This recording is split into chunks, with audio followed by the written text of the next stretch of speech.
Well, we've finally made it. The final Raw before WrestleMania. You know, the one thing I'm hoping for in the future is that we have no more late April WrestleManias. Because one thing that I have found in the last few years, they can't manage it. They can't manage. It's too much time from the road to the Rumble until WrestleMania. If they push WrestleMania back 2 or 3 weeks, that's 2 or 3 extra weeks of television they have to fill, and they don't know how to do it. They don't know how to stick the landing with most of this stuff. That's why it kind of goes over like a lead balloon. So that's my hope for the future, is that at some point WrestleMania is moved back up to late March, early April. That's my wish. But this was the final Raw before WrestleMania 42 this weekend in Las Vegas. The go-home show, the last chance for them to give the real hard sell for the key matches on this show. And the key match on the Raw side is Roman Reigns challenging CM Punk for the World Heavyweight Championship. That is your Night 2 main event, which is coming up on Sunday night. Now, last week, Roman Reigns was not here.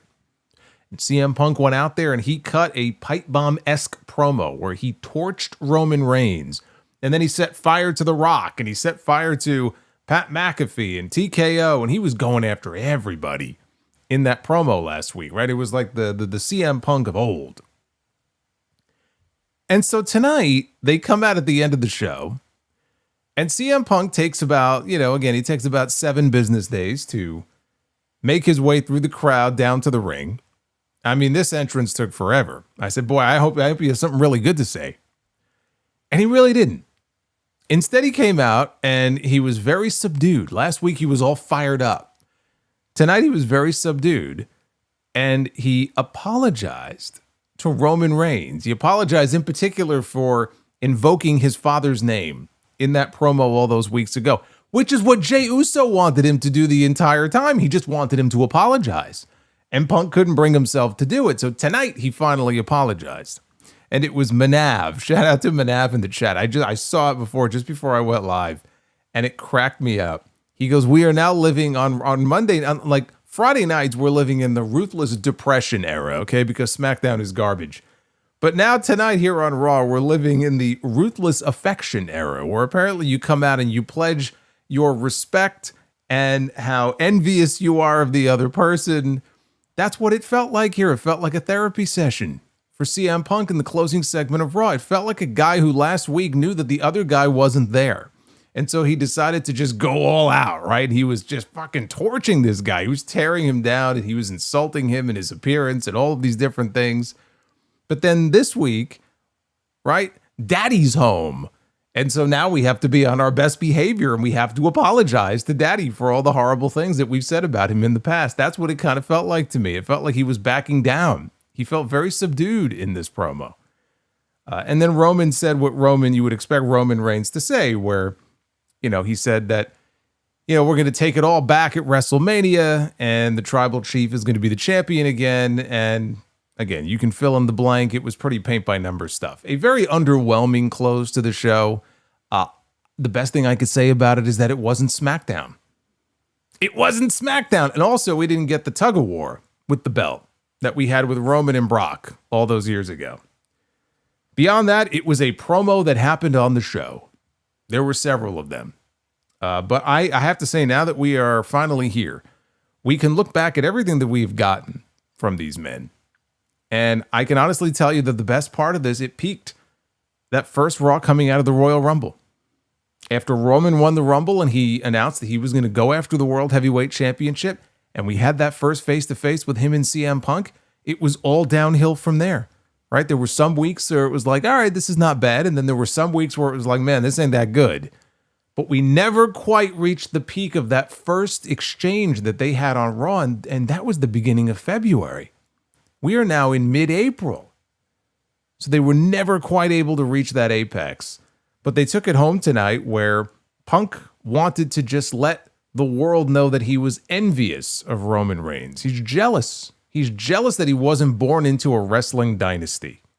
He cut his teeth on the independent scene. He had to work his way up to where he is today. And Roman, of course, is just like, well, I don't really give a shit about any of this. It's about time we get back to business and we get the belt on somebody who's actually going to make money for this company. And those were the closing comments. Very interesting, though, that Roman was using the word we. We take it back. Who is this we that he's referring to? Is he referring to the family? Is he referring to something else? Is there something else going on here? I don't know. Last week, it was all about the back and forth with CM Punk and Pat McAfee to the point where you would think that they were having a match at WrestleMania. I am not convinced that McAfee is not going to tie into both of these main events this weekend. I'm not convinced that that's not what we're going to see in Las Vegas. That has me very concerned. So that was the final bit of business there between Roman and Punk. Not great. Not great. Not terrible, but not great. Very underwhelming. But actually, you know what else I could say about it? I'll give it another little bit of praise here. At least they didn't have a pull-apart brawl. We've had a lot of those lately. We could have easily had another one here at the end of the show. They resisted the urge. So that was good. Well, we had on this show Brock Lesnar and Oba Femi. Now, last week they were supposed to have a contract signing. The contract never got signed. That's how the show went off the air. Last week it was just mass chaos. You talk about a pull-apart brawl. We got a pull-apart brawl at the end of the show last week. Tonight, they said, okay, we're going to have each man come out individually, so we're not going to have them in the ring at the same time. So it was Brock Lesnar first at the beginning of the show, of course, because we got to get him the hell out of here. We didn't see him again for the rest of the night. He signed the contract instantly, made one comment, and then left. Not bad for one night's work. Oba came out later, and honestly, this was the first real test for Oba Femi on the microphone here on the main roster, and I thought he passed it with flying colors. I thought that he acquitted himself very well, and, you know, of course, got to be a little nerve-wracking because you got your boss standing right there in the ring. Of course, Levesque is standing there in the corner watching all of this. But he cut a promo, and again, Brock was not out there, so he couldn't go eye to eye with Brock, but Paul Heyman was. And again, I thought that he did what needed to be done. He let it be known that there's a new guy in town. I'm that guy. I'm the guy that's going to do what nobody else has been able to do. I'm the guy that's going to put down Brock Lesnar. He's going to make a statement at WrestleMania that Oba Femi has arrived. Yeah, the thing with Oba is, you know, especially when he gets going and he really starts to get all fired up and into the promo, he's got that booming voice where he just commands the room. And I think that will do him well. So for somebody who really had to send it home, one last promo here, I don't think they really had to sell. I don't think he or Brock had to sell a lot of people on their match. I would wager to bet that most people are probably looking at that match as the one they are most looking forward to at WrestleMania. Not everybody, but I think a lot of people would say that's the match. And it just so happens that that's the match. That's the one match in this entire WrestleMania buildup that they have not fucked up. They have not made one misstep with anything that they have done with Brock Lesnar and Oba Femi up to this point, which is amazing when you look at some of the shit that they've done with some of the other matches, including their main events. So that's going to be a very important match for him this weekend. And it's also going to be airing on ESPN. First time that WrestleMania is ever airing on ESPN. And that's the match they're opening night 2 with on Sunday. That match and the Women's World Championship match between Stephanie Vicaire and Liv Morgan. Liv Morgan tonight, holy shit, this woman came out here and she was like a demon possessed. Okay, forget Demon Balor. Okay, we had Demon Liv on the show tonight. She was far scarier than Demon Balor. This woman's eyes were basically bugging out of her head as she was just threatening to murder this woman. And why not after what Stephanie did to her last week? We didn't see Roxanne Perez on the show tonight. Hopefully she's doing well. The very scary moment last week with the two of them backstage. But that match is happening. There was no, indication even over the last few days that it was any real jeopardy of not happening. But there was some question, that maybe they were in concussion protocol and we saw the big lump on Liv's head.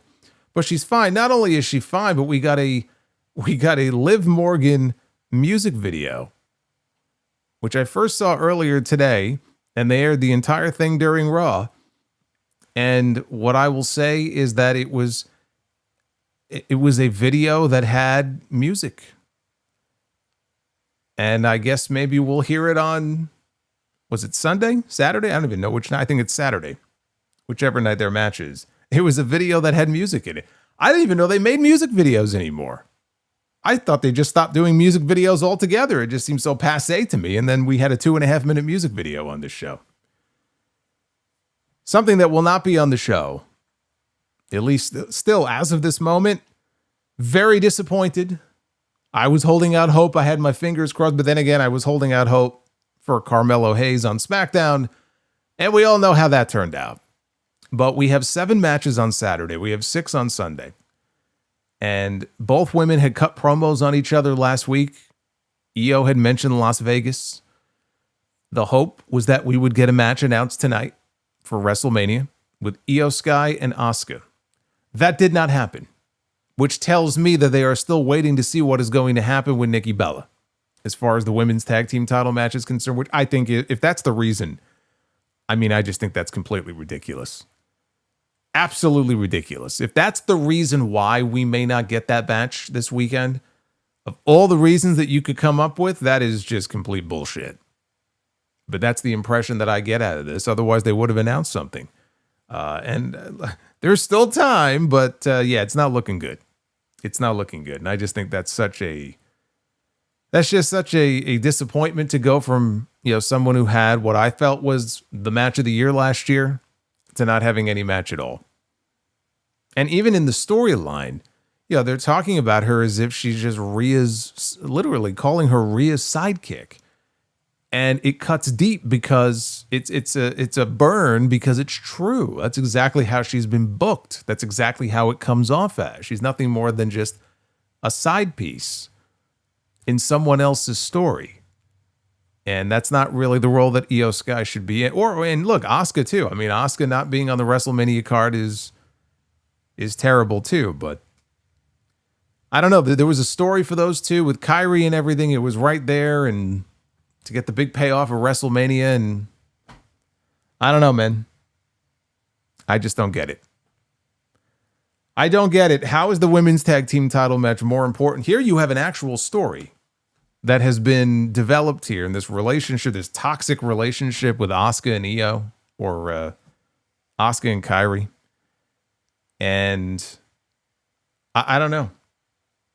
I don't understand the logic behind it, but that was really the key stuff on the show. And oh, by the way, the MFTs not only made a cameo on the show tonight, they wrestled on the show tonight.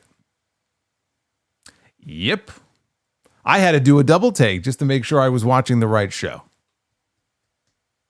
They don't even have a match on the WrestleMania card. They're on SmackDown on Friday night, but they are not on the WrestleMania card. Let's talk about this show. This is your Monday Night Raw on Netflix review. It is April 13th.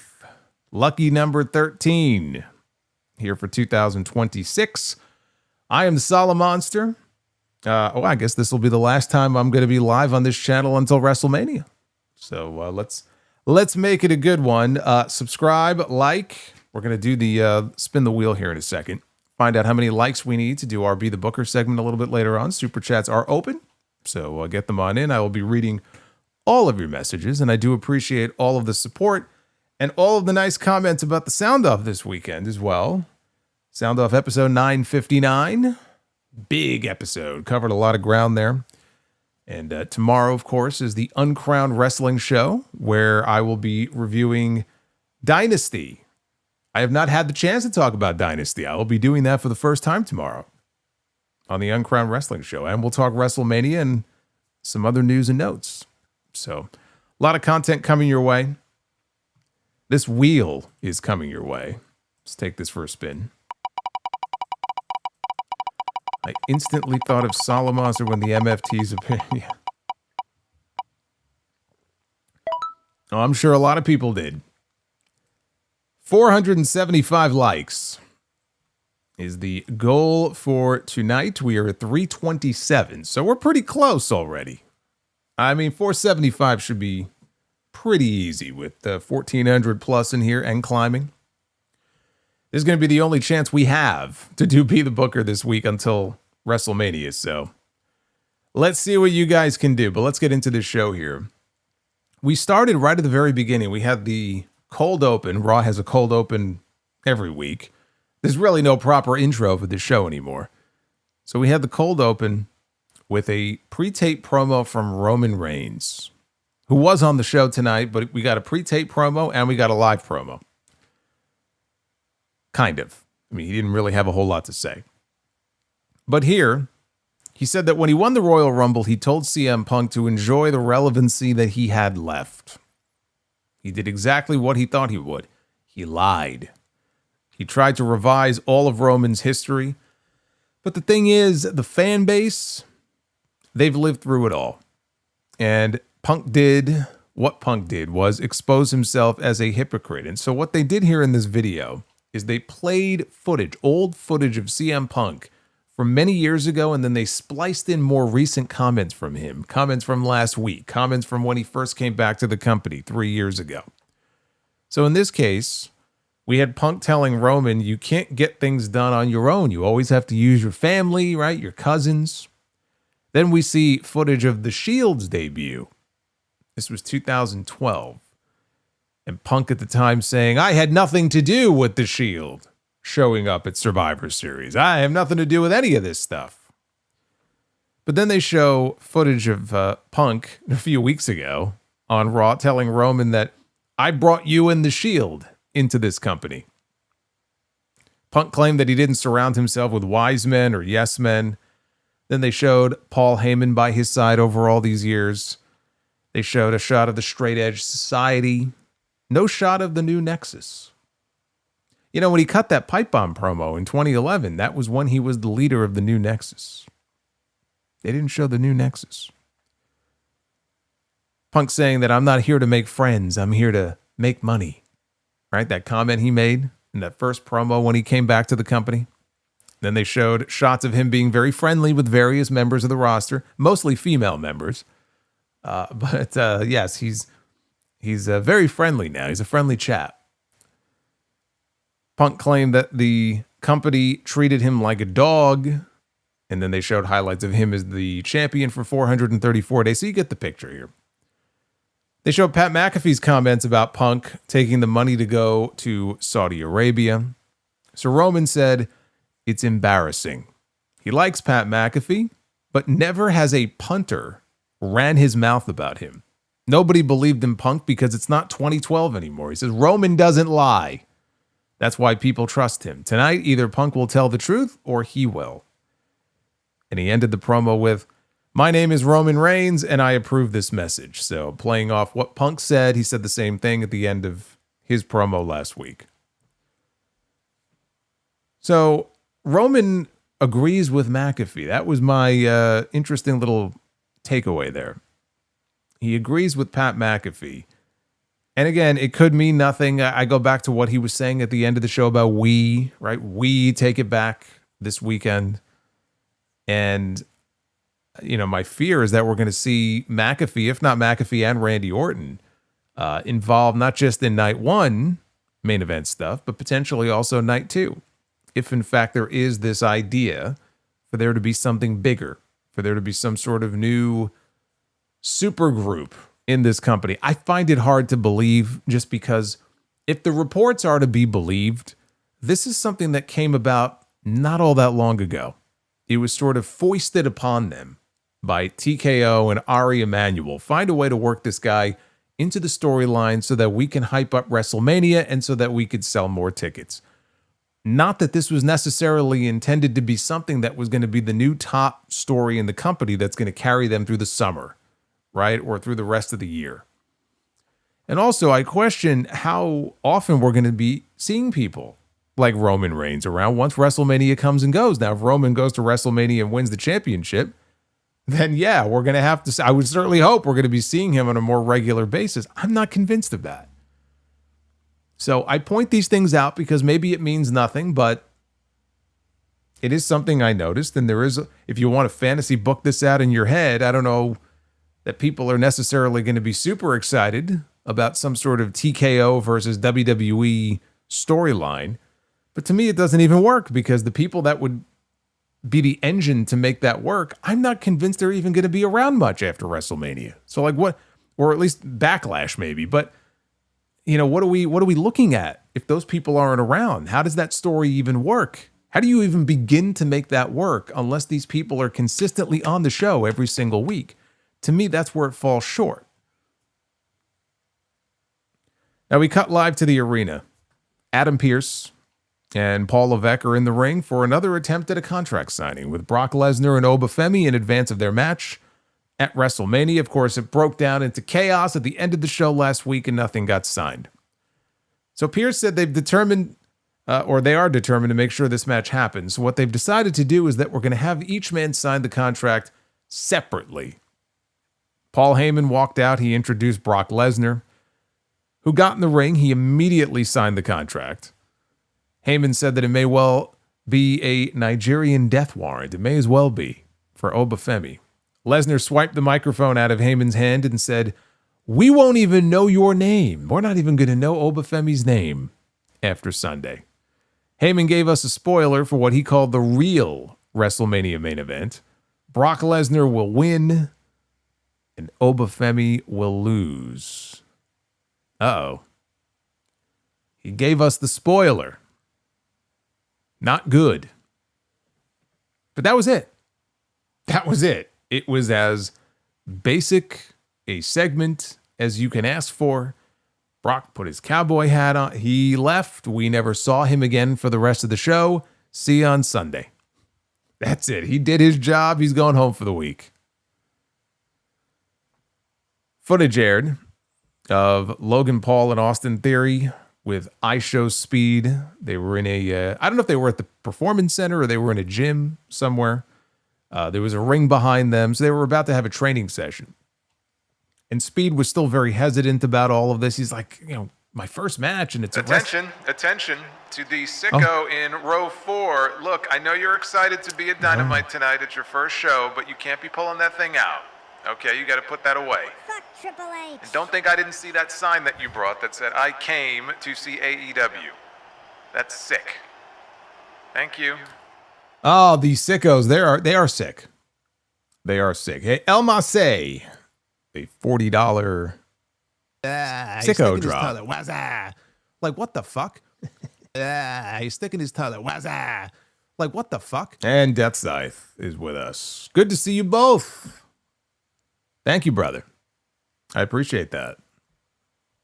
The sicko one always gets me. It's always one. It's always one in the bunch. So they're trying to get Speed excited. Like, dude, look, nobody likes you. Okay? Everybody hates you. You hit LA Knights. All these things have been going wrong. Like, you're in it, whether you like it or not. You're in it. So you got to embrace it. You got to get used to it. So they got him all hyped up. And they showed him training in the ring, and he got the better of some developmental wrestlers. I saw Malik Blade. I saw Dante Chen. He was in there.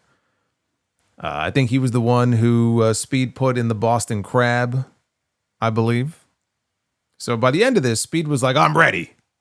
Yeah, I'm ready for WrestleMania." He was all pumped up. And you could tell, like, he did a big moonsault, landed on his feet off the top rope. I'm sure we're going to see some stuff from him that people are going to go like, wow, because he's an athletic guy. He can move around. So I think if they keep him in limited doses, he could do some fun stuff and some impressive stuff in the match. That's fine. It's a 6-man tag. He doesn't have to shoulder the burden all by himself. But by the end of this, he seemed to be confident. He's no longer afraid. So that match is kicking off night 1. Yeah, we look back on some of the great all-time opening matches in WrestleMania history. Of course, the first one that always comes to mind for me, Bret the Hitman Hart against Owen Hart, WrestleMania 10. Daniel Bryan and Triple H, WrestleMania 30. And now we have the Usos and LA Knights against The Vision and iShow Speed at WrestleMania 42.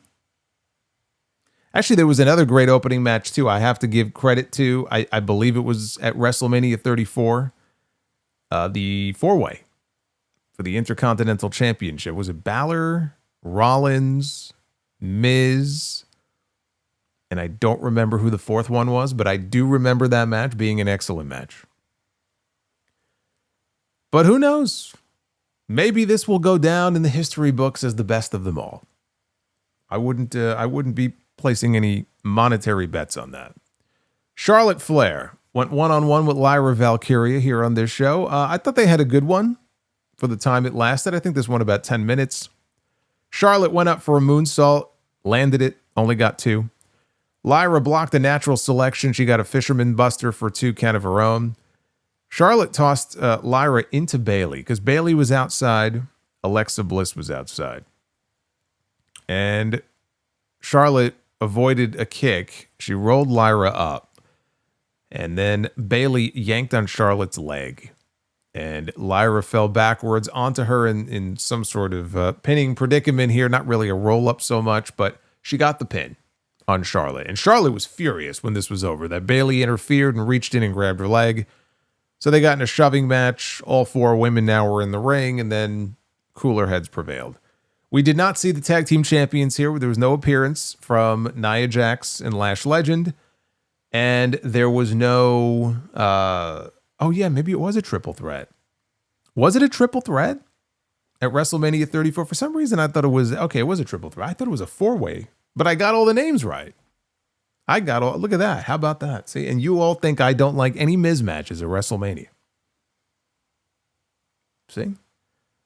You think you know me. But you don't. You only think you do. No Nia and Lash and no Bella Twins. The situation with the Bella Twins has not changed. Nikki Bella has a fucked up ankle. It's a bad sprain. And she is not yet medically cleared. So that whole situation is in limbo. And again, I look at this and I go, if this is having an effect on any other match that might be added to the card because they might want to swap a different team in to replace them, I don't understand what the big deal is. Either Nikki Bella can go or she can't. But if the Bellas can't go, you just take the Bellas out and you turn it into a triple threat. I don't see what's so complicated about this. I certainly hope that's not the reason that we're not getting Io and Asuka at WrestleMania. Because if that, again, if that's the reason, that's a stupid reason. But I will say, I did my WrestleMania predictions yesterday, and I said I was going with Bayley and Lyra to win, and I'll stick with that for now. But a little less confident in that after Lyra got the win over Charlotte. A little less confident. Backstage, LA Knight and the Usos were confronted, I shit you not, by Solo Sikoa and the motherfucking T's. Yes, the MFTs and Solo Sikoa. They wandered over. You know, we have this Backrooms movie coming out. Those of you familiar with the Backrooms, right? We have a Backrooms movie, a feature film from A24. It's coming out on May 29th. I'm very excited. I will be seated, as they say. I'll be in the movie theater watching that movie. And I feel like with Solo Sikoa and the MFTs, like if you saw the trailer for the Backrooms movie, the guy sees a little like crack in the wall and he's able to walk through the wall and he ends up in the Backrooms, which is a little bit different than the way the Backrooms usually work. But in the trailer, that's what they show. And I kind of feel like they're in the backstage area at SmackDown and they walk through a wall and they end up on Raw. And that's how the MFTs arrived on Raw tonight. They fell into the back rooms. Like Raw is the back rooms. And they passed from SmackDown to Raw. Like a fucking portal. Why are they here? Like I'm looking at this going, why are they here? Why are they on this show? I had to do a double take to make sure I wasn't accidentally rewatching SmackDown because nobody should ever be doing that. They walk up and they confront LA Knight and the Usos. Solo says, he's been dealing with a lot on SmackDown. He's been dealing with a lot of stuff. Yeah, we've all been dealing with a lot of stuff on SmackDown. But the Usos make the family look bad by hanging out with LA Knight.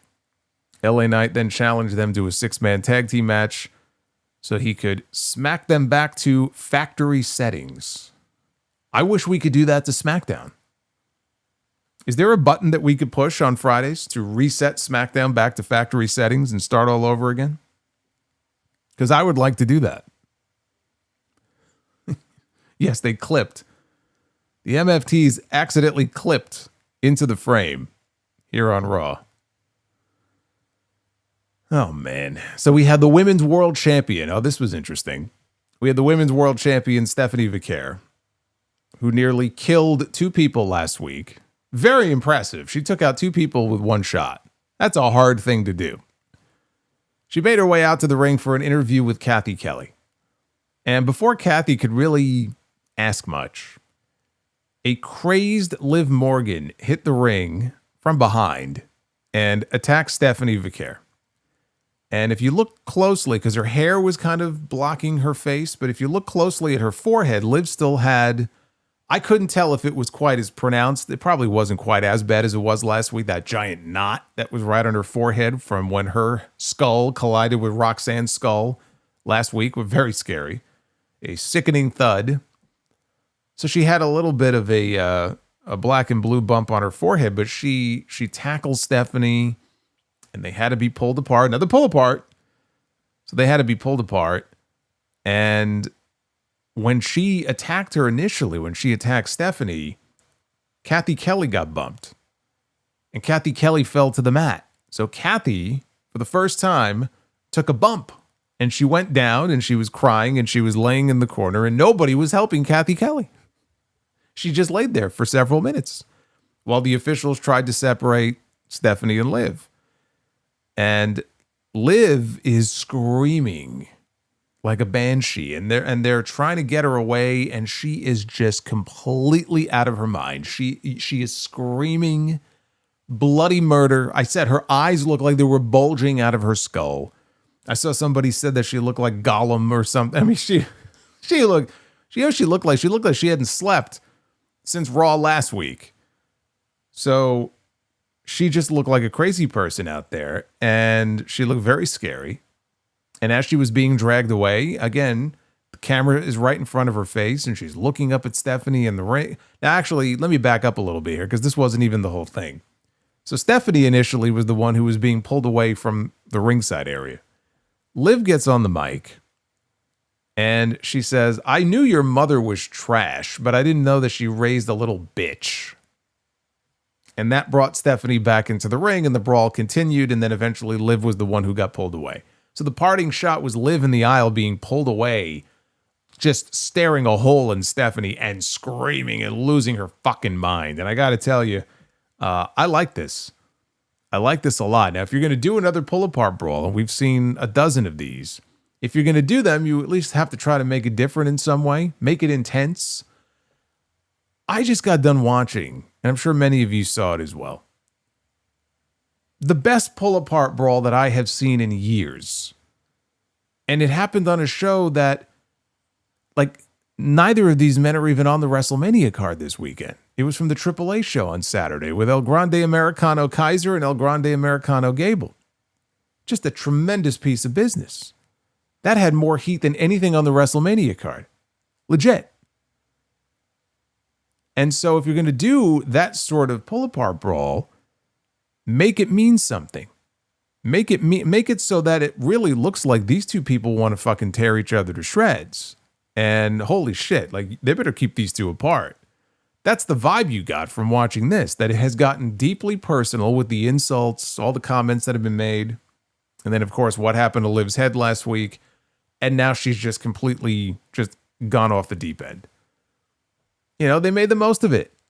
They made the most of the pull apart. I thought that this was very enjoyable. Poor Kathy. She had to be helped to the back. She was crying on her way to the back.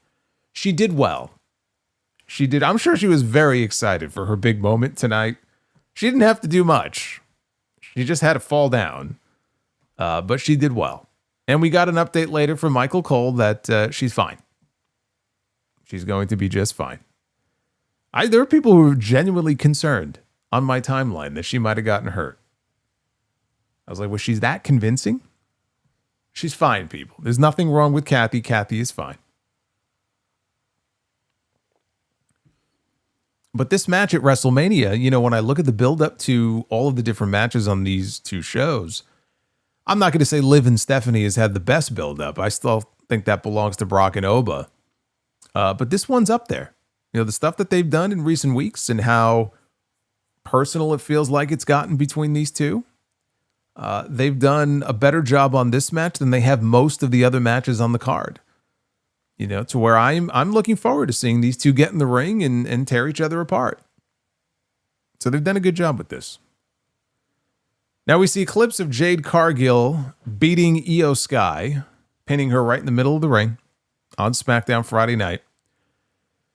Jackie Redmond is in the back with Io Sky, and she asks her if she has anything to say after Friday night. She said, no one will be rooting for Rhea more than she will. Asuka and Kyrie Sane, they come up, and Asuka says that last year, Io walked into WrestleMania as the defending World Heavyweight Champion. This year, she's walking into WrestleMania as Rhea's sidekick. And again, that cut deep because where's the lie, right? As the great Bobby Fish would say, where's the lie? That's 100% fact. That's exactly what it is. That's the situation she finds herself in. It's disgraceful to go from having the kind of match that she had last year, and you can't even find a place for this woman on the card this year. You got 2 nights. You have 2 nights. She's probably the best wrestler in the entire company. Doesn't even have a match on the show. Not even important enough to make sure that there is a match carved out for her out of a card that will have at least 13, and you couldn't find a spot for her on the card. It's disgraceful. So Asuka said that Kyrie, now Io is again trying to just plead with Kyrie here. You don't need her. She's trying to get through to this woman. And Asuka said Kyrie is loyal to her senpai, and she'll prove it tonight against Io. And this caught Kyrie off guard, but she stepped up to Io and she said, right, senpai. Senpai being, Asuka is her senior or her mentor. So we got Io and Kyrie. We did not get the match that we thought we would get this weekend, but tonight we got Io and Kyrie. But before that, we had another match. We had LA Knight and the Usos taking on Solo Sikoa, JC Mateo, and Tonga Loa. Tala Tonga was out there on the floor in their corner. They were down 1 MFT. There was no Tama Tonga to be found.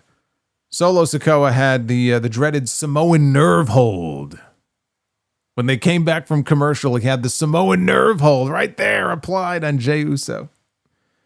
Yokozuna used to use that move all the time. So Solo was, this match didn't even go 3 or 4 full minutes. Solo was on the floor outside when all of a sudden Tama Tonga shows up. He's just casually walking, I guess, out of the crowd through the timekeeper's area. Solo looks over and goes, where the hell have you been? Where the hell have you been?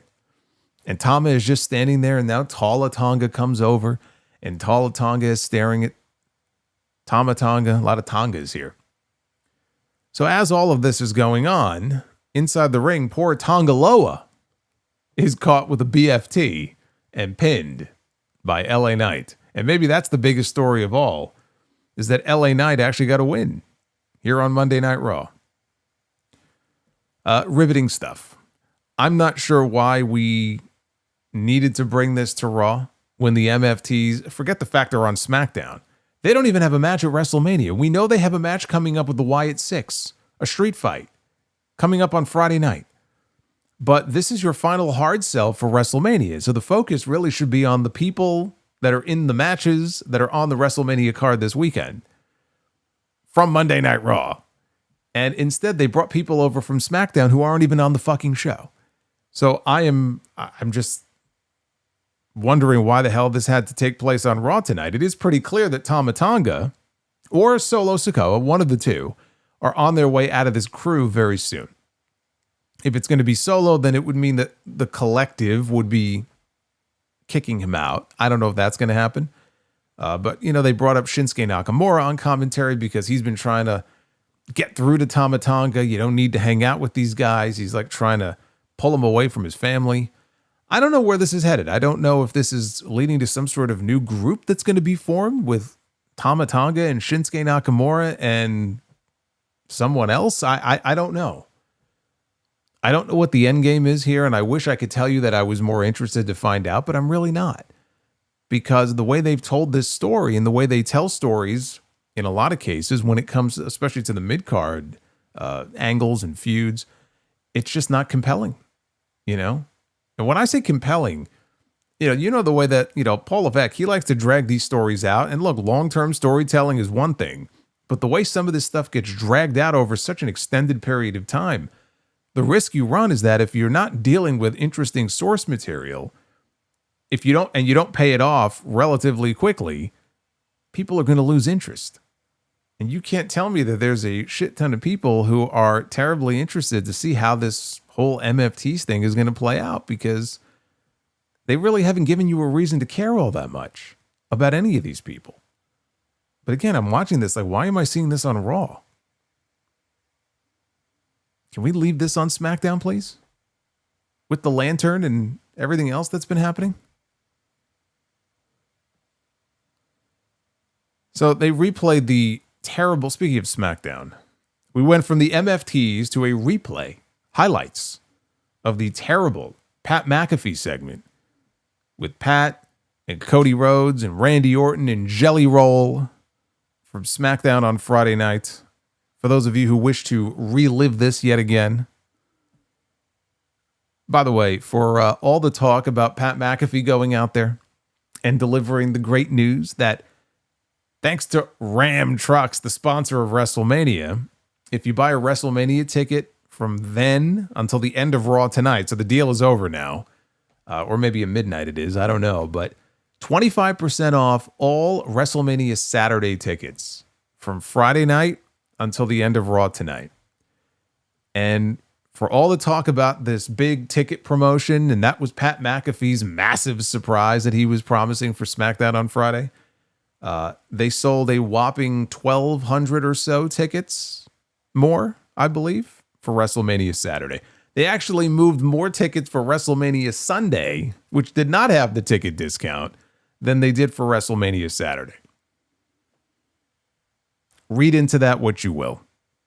I mean, hey, I thought this angle was supposed to draw in all these fans, right? All the people who were defending this shit. And there are people defending this shit. Where's all the interest? I mean, they should have moved a few thousand tickets at least. Doesn't seem like it worked. And now the deal is over. Unless they extend it again. I think the number was like 1,250. 1,250 tickets. So what they go from 3,900 to maybe, not 3,900, 39,000 to 40,000, maybe 41. Yeah, good job. So we heard Gunther's music. The ring general makes his way out to the ring. And before he could say a word, he gets jumped by Seth Rollins. So we go right into, thankfully it wasn't a pull apart. Nobody came out to separate them. They just allowed them to fight. They pick and choose who they allow to fight. You could tell like who they see as the really truly important figures on these shows based upon how quickly they send people out there, agents out there to break them up. And they didn't do that here. But they were going at it for a little bit. And Rollins knocks Gunther out of the ring and he grabs a mic. And he says that was Gunther's receipt. And in 6 nights of WrestleMania, Rollins is going to finish the job. So he said, if this is personal for you, you talk about how it's personal. Well, if it's personal for you, then you should walk back down to this ring and you should tell me why. Tell me why you want to fight me at WrestleMania. Tell me why. I thought he was going to break into song here, but I guess they were saving that for Liv Morgan later. He should have started singing, actually. That actually would have been very entertaining. Tell me why. I'll spare you. So Gunther walks back down to the ring. I'm like, okay, it looks like we're actually going to get some kind of explanation here. We never really did get a real explanation for why he attacked Rollins all those weeks ago. We know of this favor that he is expecting from Paul Heyman at some point, but beyond that, he talks about how personal it is, and it's like, all right, well, I mean, you say that, but you haven't really demonstrated to us exactly what makes it so personal. So let's see what he has to say. So Gunther gets into the ring, and he confesses that he is solving Paul Heyman's problem because Seth is pissing him off. For years, Seth has been strutting around. And I'm like a peacock. He should have said like a peacock. But he's been strutting around like he's the best in the world. inside the ring. He's the best in the ring, in this company, in the world. And he goes, "You're not. I am."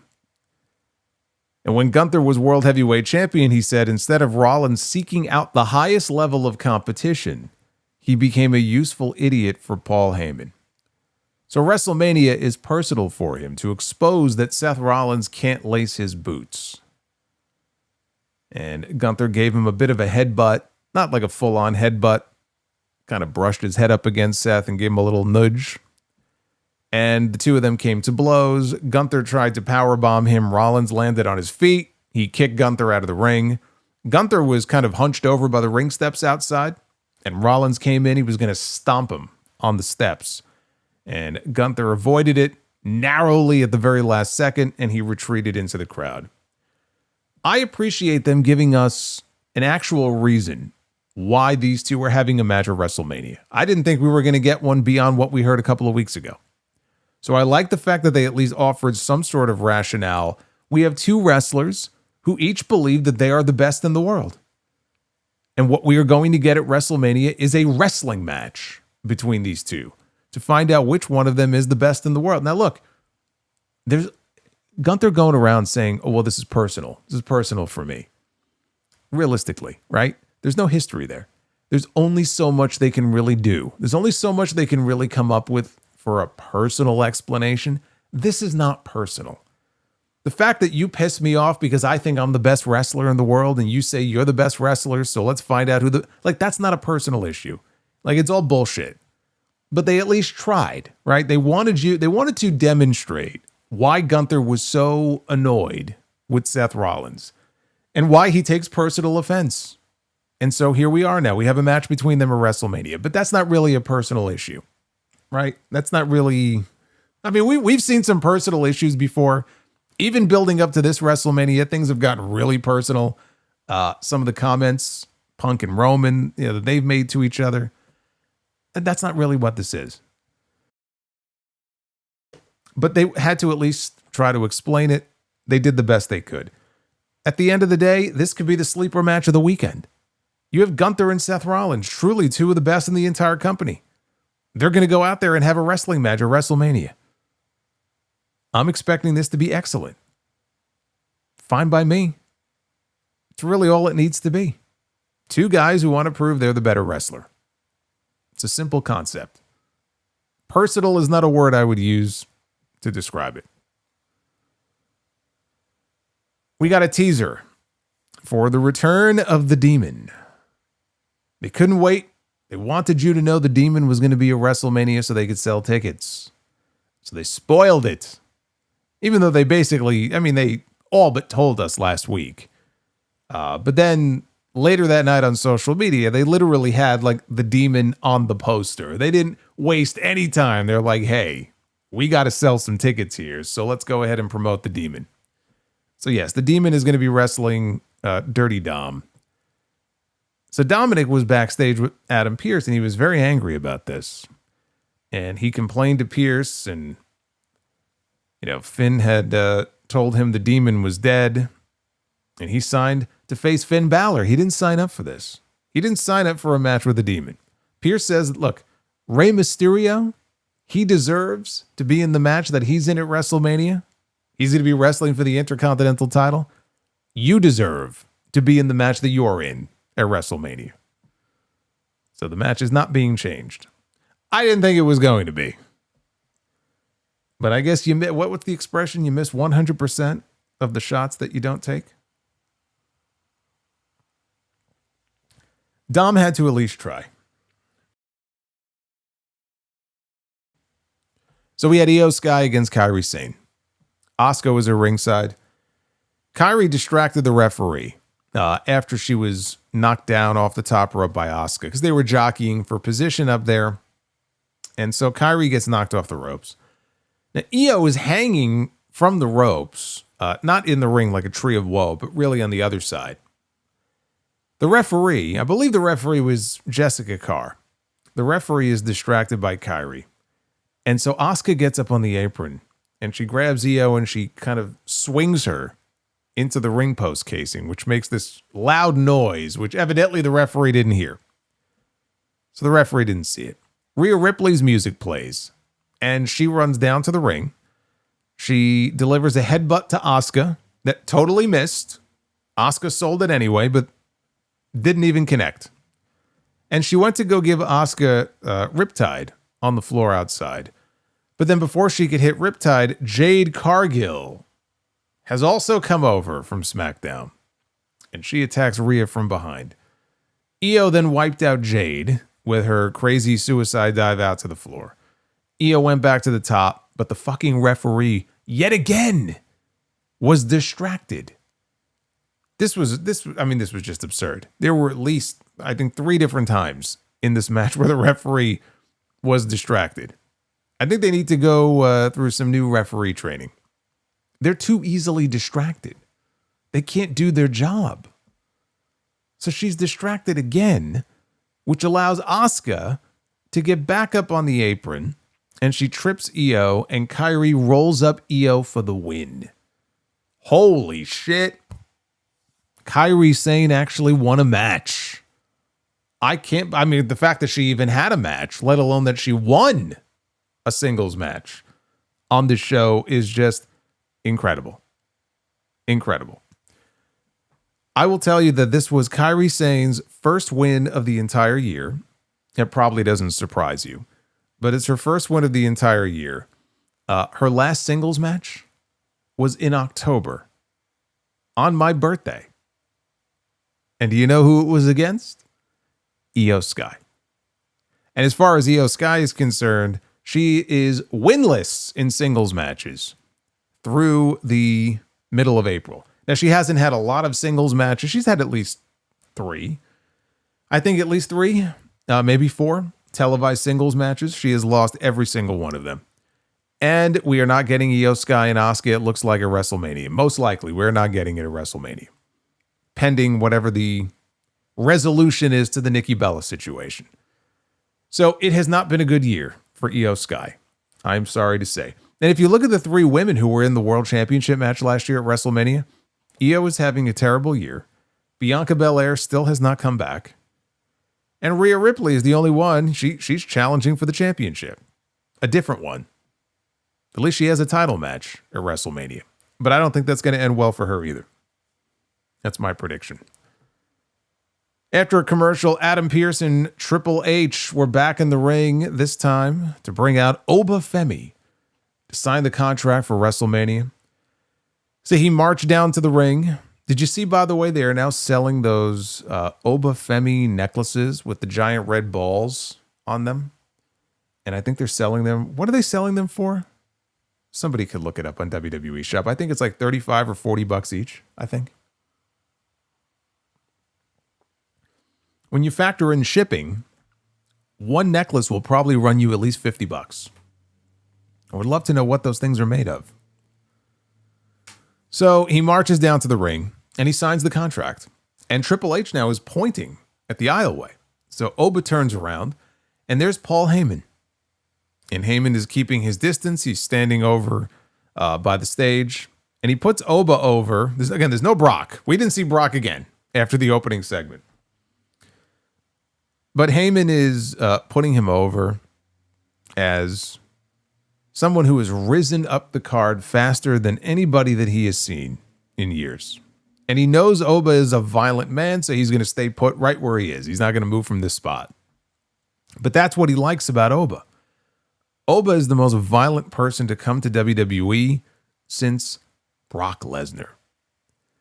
Says that Oba is the fastest rising star in WWE since Brock Lesnar. He's the what do you call him? The most impressive fighter and combat athlete, and you get the gist of this. But it all comes crashing down this Sunday when he falls to Brock Lesnar. And Heyman was constantly being interrupted here by chants of Oba. Fans, the one constant here every single week that we have seen in this, the fans, wherever they go, whatever city they're in, Houston, Sacramento tonight, Madison Square Garden, wherever it may be, fans are into Oba Femi. They chant his name, they bark, right? They do the strut when he comes out. and it's good to see. It's consistent across the board. What they have done with him so far has worked. It's been very effective. He's gotten over in a very short period of time. And not just gotten over, like Danhausen is over, but he's gotten over as someone who the fans, I think, look at and say, okay, this could be a top guy. You know, he is not out of place at all going into his first WrestleMania in a match with Brock Lesnar. That's a big spot to be in. But the fans, I mean, they took to him like a duck to water. And it doesn't matter where they are. Across the board, the reactions have all been the same. So Heyman said, there's no shame in it. And when you get conquered by Brock Lesnar at WrestleMania in the real main event, he says, and again, I don't think he's wrong when he says that. But when he gets conquered at WrestleMania, he gives him his word. You need to rebuild your career? After WrestleMania, my door will always be open, he says, to Oba Femi. So then it was Oba's chance to speak. This is a big spot for Oba Femi because we have not really seen him in the ring with a live mic in his hand have a chance to speak like this. I mean, he's cut promos in NXT. But he said it's taking everything in him not to come down there and beat Heyman from pillar to post. Physical pain and scars will heal. And as he's talking, the fans are chanting, beat his ass, beat his ass. And Oba says, hold up. If I beat his ass, the physical scars will heal. But when he beats Brock, Heyman's emotional pain will last forever. The only door that Oba needs opened is the door to WrestleMania. They said, you know, Brock, he issued this open challenge. Brock has 25 years.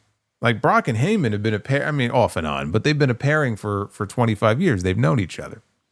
And it's been 25 years of saying that this guy can't be beat. This guy can't be beat. Oba has 4 weeks of saying that Brock Lesnar can. He can feel it. Heyman can feel it. All these people can feel it. And the crowd's rising right along with him. It's time to put an end to the beast. Heyman's been a good mouthpiece, but never an honest one. If Paul was honest, he would have said that his client is scared of Oba Femi. Oba is the mountain that Brock can't conquer. He will slay the beast because he is the one and always has been the one. Everybody knew it, and at WrestleMania, Heyman will know it too. And the fans bit on everything that this man had to say. They were with him every step of the way. Levesque came over because he was just sort of chilling in the corner, watching this and listening to this, and I'm sure processing like, okay, how's this guy doing? And he did fine. Now, again, you know, they give him this verbiage that you could tell was written for him. And he's got to memorize this shit. It can be very easy sometimes when you really pay attention to listen to what they're saying. You could tell like when they're handed something to read and when they're maybe speaking from the heart or they're speaking off the cuff. And he's new. I'm not expecting him to go out there and be like, all right, get a couple of bullet points and there you go. You know, like you're on your own. So again, that's a minor critique. I wish it would have felt a little more like Oba and not like some WWE scripted promo, but he delivered it well. And, you know, he has this delivery with that, you know, deep booming voice, especially when he starts to get really hyped up, where you sit up and you pay attention, you know, to what the man says. So I thought this was very good, and everything they've done so far has worked. And I said this in my predictions yesterday. There's really only one thing they could do, I think, to kind of screw it all up, which would be to beat him. And I'm not saying that him losing is a career killer or anything like that, but I really think if you want to go all the way, you've gotten this far. You have not made a single misstep in this so far. And you have this guy as the babyface going out there and telling people, I'm the one. Like, I'm not like anybody else. I'm the guy. 25 years of claiming that this guy can't be beat and this guy's the conqueror and this and that. Well, I'm here now. And I'm the man who's going to slay the beast and knock him off the top of that mountain. And for him to go out there on Sunday and not do that, you know, he's going to take a body blow if that happens. And I just think it's unnecessary. It doesn't have to happen. This is the first real match he's had on the main roster. I mean, forget Rusev and fucking Kit Wilson. For all intents and purposes, this right here is his debut. This right here is the biggest match that he has had in his career since the Saturday Night's Main Event match with Cody Rhodes. And this is bigger. Even though Cody was the champion, this is bigger. This is not about titles. Like the stage that he's going to be on ESPN, opening the show on Sunday in front of 40-something thousand, 50,000 people, for him, it doesn't get any bigger than that. But I still believe that wins and losses, they do matter. Some people say they don't matter. I and The Miz both agree that they do. And you're trying to establish this guy. You know, it's like a 6-step process, and you've accomplished the first 5 steps. But the last step is the most important one. Now he's got to back up all this talk that we heard tonight. And I just feel like if he can't do it, and then let's say that the plan is to do, you know, Brock and Gunther, let's just say it's SummerSlam and they move on from this, I just think that would be a huge mistake.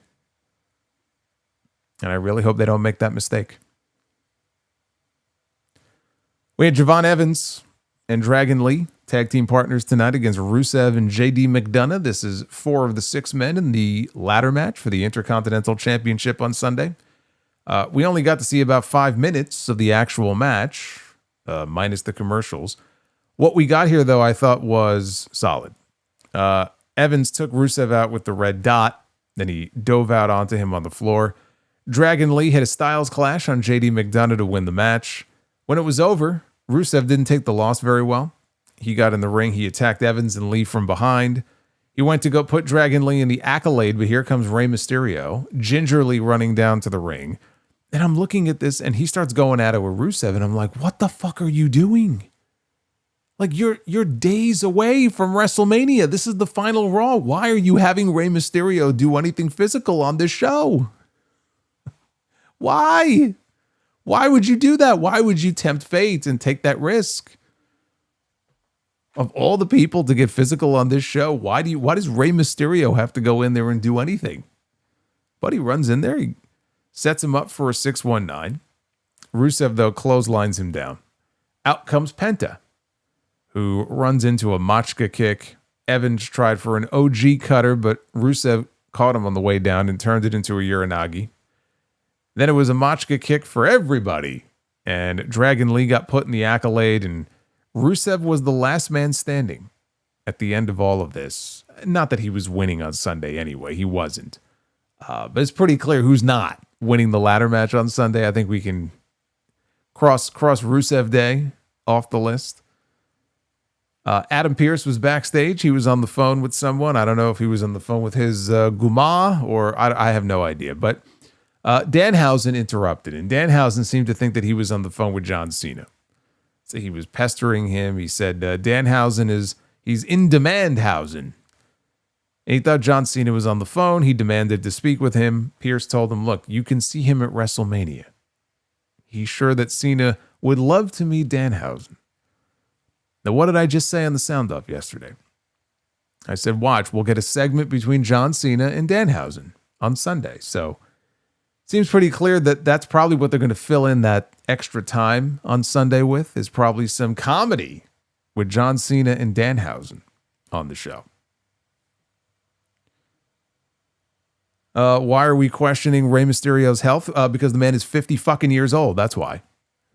And he gets hurt all the time. And literally just came back from another injury. So, as I said, don't tempt fate. You're already doing that anyway. You're putting him in his first match back at his 6-way ladder match on Sunday. Like, just let the brother get to WrestleMania so he can get his WrestleMania match. He got hurt right before, the Friday before WrestleMania last year, and didn't even get to make the card. So can we just leave him alone and let him get to Vegas so he can actually have a match this year? Lucky Dog says, I want Ray to get one more WWE title run. Yeah, that's not going to happen. That's not going to happen, and it should not happen. Sorry. Roman Reigns. He was out to the ring ahead of one last commercial break for the final hard sell for his WrestleMania main event match with CM Punk. And he wanted the fans to acknowledge him But he was interrupted by CM Punk's music. And the World Heavyweight Champion slow walked his way down the steps, through the crowd, got to ringside, and then stood up on top of the announce desk. So after watching the cold open, put together by who he assumes was Roman, he's out here, he says, to tell the truth. So as he tells his truth, he tells Roman, "Tell me when I'm telling lies." He climbed down and he got into the ring. Well, he was going to get into the ring. And Roman told him, he said, "If you get in here, we're not going to need these mics." So Punk stayed out on the apron. He really did. Like, he came across as Roman's bitch, honestly, in this segment. So he stayed on the apron, though. He said he hates Roman. He hates him because he envies him. This is all he ever wanted, the only dream he ever had since he was a little kid. And the fans started to give him the what treatment.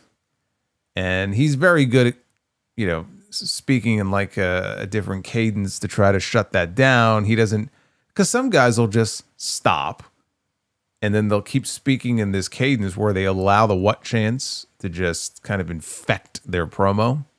And it always drives me nuts because you could tell some of them genuinely are not, like, they don't want the what chants.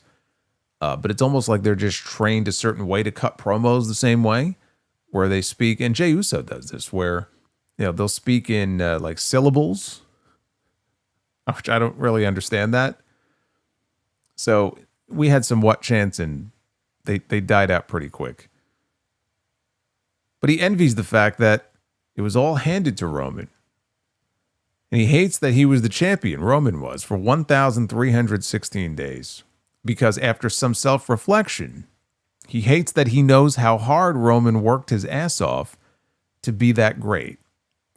He hates the amount of times that he has main evented WrestleMania. I believe this will be Roman's 11th or 12th. I think 11th WrestleMania main event. That's how you could tell that someone has had a lot of WrestleMania main events. Based on the fact that I can't remember how many he's had. Senpai, let me ask you a question, brother. You say CM Punk gets injury all the time and he younger than Rey Mysterio. When was the last time CM Punk was injured? 2 years ago? When in the last 2 years has CM Punk been injured? I would love to know. Tell me when. Don't make me do it. I don't want to embarrass you. So this is a good time to put a lid on it. So anyway, he says he hates how many times Roman has main evented WrestleMania. He hates that he feels this way. And then he brought up Sika. And he said, Sika, of course, Roman's father. He invoked Sika's name many weeks ago. He said Sika was a great man, a great wrestler. Sika's a Hall of Famer. And he loves and respects the old timers. And he hates the fact that he invoked Roman's father's name in vain, and he sincerely apologizes to him. So there it is. We got the apology. This is all Jey Uso wanted all those weeks ago. He just wanted an apology. So Punk finally got into the ring, and he got up in Roman's face. He hates that there's more than one royal family in pro wrestling, and he hates that he envies the fact that he wasn't born into a dynasty. He doesn't know what having that kind of family is like. He was born in the back alleys of Chicago. He was a misfit who had to find his own family, and he found his family in the streets of Sacramento and every VFW hall and Knights of Columbus, abandoned churches. He found his people on the Indies, and he conquered the Indies, and then he went to Japan, and he went to England, and he went to Puerto Rico, all around the world. He wasn't born on third base with a silver spoon. He busted his ass, and he made pro wrestling home and made them his family. And he hates that he has to share any of it with Roman, let alone his first singles match headlining WrestleMania. Tell me when I'm telling lies.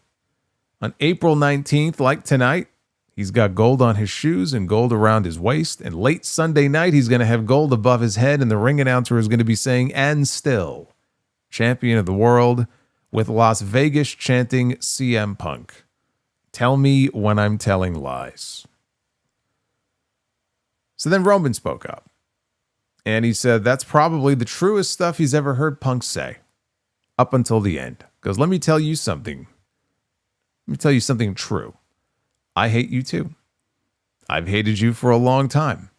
But the main reason is because of your relationship with the fans. I hope one day when I leave, they miss me as much as they missed you. And they chant for me for 10 years straight. That's the truest thing that Punk has. It's his connection with the fan base. But on Sunday, his time is up. He gave Punk 2 months after he won the Rumble. He gave him 2 months to hold this relevancy, and he did nothing with it. On Sunday, it's not "and still," it will be "and new."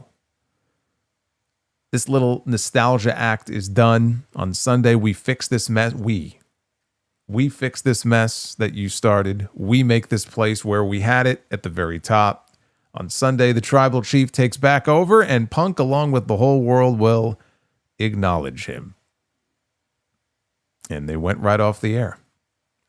So when it was over, it felt very underwhelming. You know, they're talking about how I hate you and I hate you. And this is all the same stuff we heard them say at the beginning of February.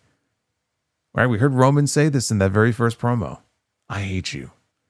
Right? He went through some of the reasons why he hated him.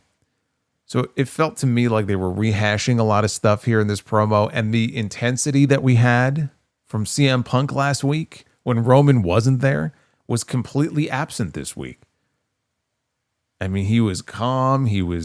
There were moments in this promo where, you know, he would stop speaking and then 8 to 10 seconds would go by. It was almost like, did he lose his train of thought? Like, what's going on here? And then he would go into the next thing that he was saying. But again, he's just talking about his background and, I conquered the indies and I always wanted to do this. This always meant so much to me.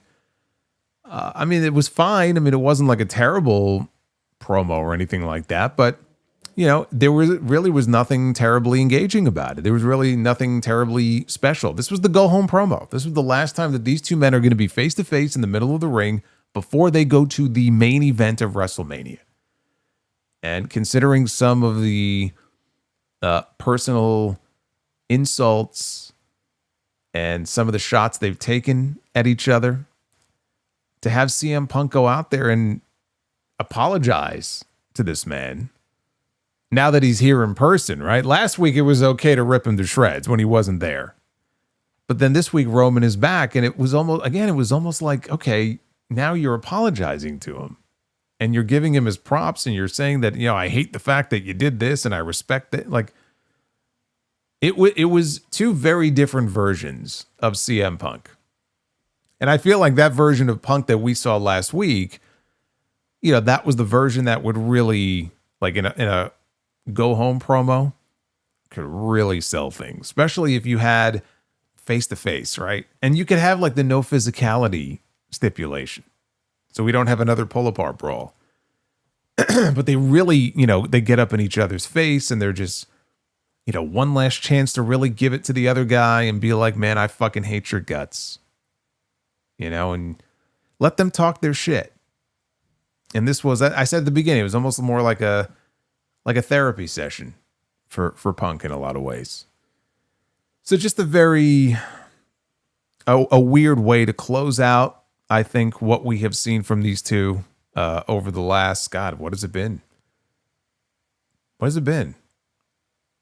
10 weeks? That's what I mean, man. This road to WrestleMania, it just seems to get longer and longer. It's too long. And nothing is going to top that first segment between them, but I'm still looking forward to the match itself. I do wonder again about this whole we. Maybe I'm reading too much into it, but just something to keep in mind, I guess, as we head into WrestleMania this weekend.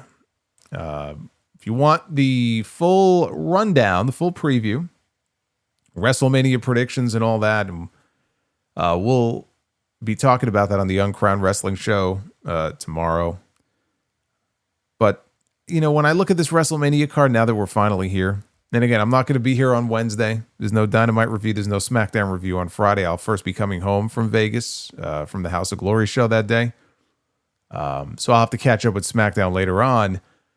But this WrestleMania card, like on paper, there are matches on this card, whether it's Brock and Oba, Rollins and Gunther, Liv and Stephanie, on the women's side. And even the main events. I mean, if you look at the main events themselves, Cody and Randy, Roman and Punk, if they're allowed to go out there and do their thing, I mean, they could go out there and have a couple of excellent matches. The Cody and Randy thing, it just feels to me like it's going to end up being this whole overbooked thing. WrestleMania 40 was overbooked, but it was overbooked in the best possible way. Because that story had been building for so long, and you could see where it was going. And the way they pulled that off was just, it was fantastic. My fear is that this will end up being an overbooked mess in a very different way on Saturday night. And then Sunday night, I just find it very hard to believe that we're going to get Roman and Punk, and there's not going to be someone sticking their nose into their business. Whether it is Pat McAfee, or whether it's the Usos, or whether it's someone we're not thinking of, that something isn't going to go down there. I'm not expecting it to be quite as probably an overbooked mess as Saturday will be. But there's a lot of really quality matches on paper that could end up stealing the weekend. Rollins and Gunther, to me, I think that right there could be the show stealer for the weekend. So those matches I'm looking forward to. But my overall, I would say my overall level of hype going into this WrestleMania, I can't say it's an all-time low, but it's pretty fucking low. This has not been a great WrestleMania build. This has not been a super exciting, oh my God, I can't wait until we get to Las Vegas this weekend, WrestleMania build. Things feel like it's been cobbled together in some cases, and I know some of their original plans fell through due to injuries, and it kind of ravaged the card there a little bit. Were it not for those injuries, this card that we're looking at this weekend would look very different. And this is going back to Rollins, when he got hurt last year. What would the WrestleMania card look like at the top of the card right now if they didn't have, those things happen when they did? I don't know. One of those what if questions I guess we'll never know the answer to. Let's take a look at the Twitter poll. What did you think of the final Raw before WrestleMania? 62% thumbs up and about 38% thumbs down. So an overall positive score here for this go-home show. And then next Monday, we have the Raw After Mania. I feel like the Raw After Mania has not really been a thing for many years. It's certainly not what it used to be. It'd be nice if it could go back to that. I don't know that I would necessarily expect too much from the Raw after WrestleMania. It would be nice to get maybe a new face debuting. So we have that coming up next week as well. I will be here for that. I just won't be here for SmackDown this Friday. You could tell I'm devastated. Devastated, I tell you, that I will not be here for the Andre the Giant Memorial Battle Royal this weekend. I am looking forward to the Hall of Fame, though.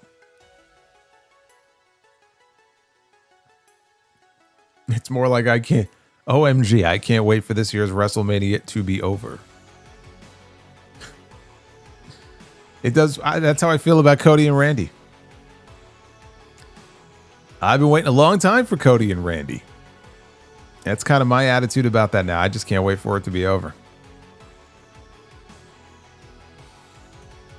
Let's go through some of your messages here. And then we got at least the one round of Be the Booker to do, because we are at 630 likes. So we are going to be doing that. You guys really wanted to be the Booker tonight, I could tell. Death Scythe. When Randy wins, I can see Pat holding the WWE title throughout his reign.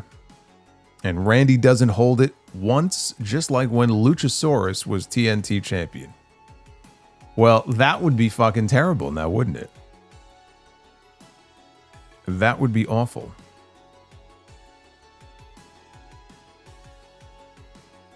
Also, he says, better yet, I wouldn't be surprised if Randy gives his WrestleMania title shot to Pat Apathy, like when he originally turned down his shot at Bray Wyatt at WrestleMania 33.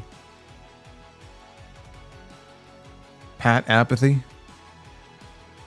I like that. ZOMG Ruler, did you see Liv Morgan's music video? It was, yeah. Yeah, I saw it. My expectation is that may be her new music. Like, she may come out to that at WrestleMania. Otherwise, I mean, why drop that this week, right before Mania, if she's not going to come out to that music at WrestleMania?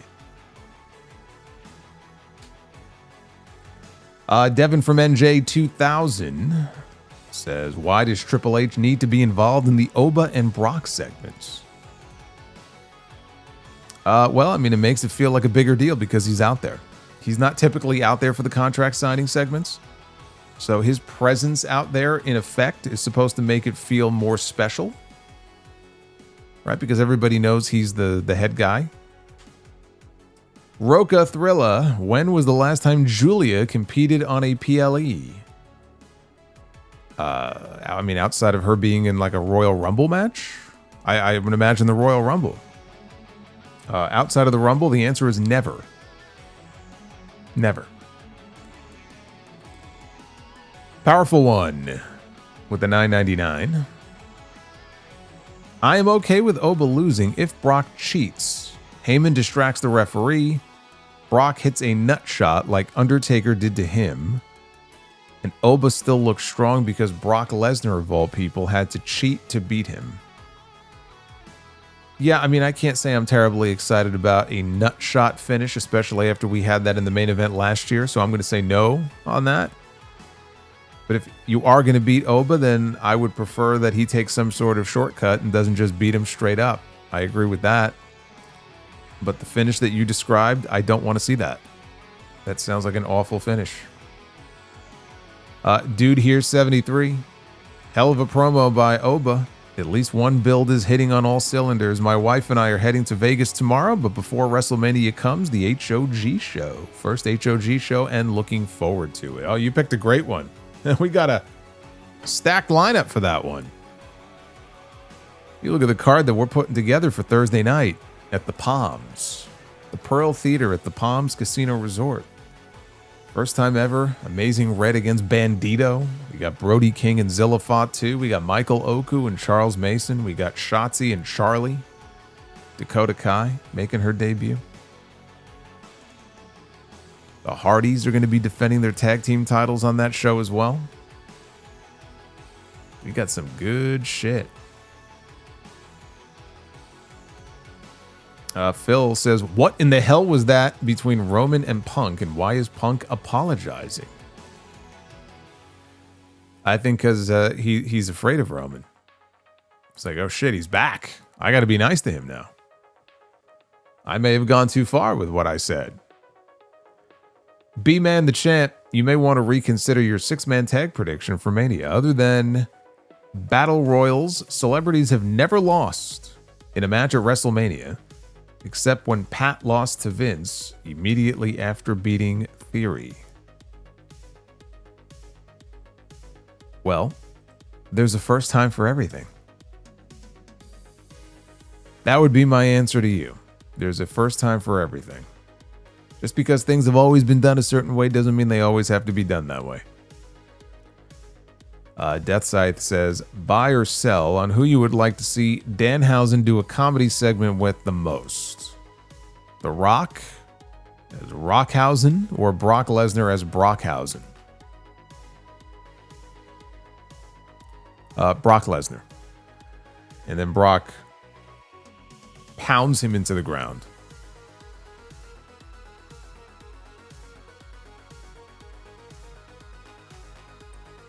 San Juan Wolf, that Oba Femi segment has completely sold me on the idea of him being the next face of WWE when Cody and Roman hang up their boots. He just oozes top guy aura. Yeah, I don't think we need to be waiting until Cody and Roman hang up their boots. I think otherwise you're going to be waiting a while. That would be a bad thing. You don't wait until they hang up their boots. You want them still to be active, so that they can put Oba over when the time is right.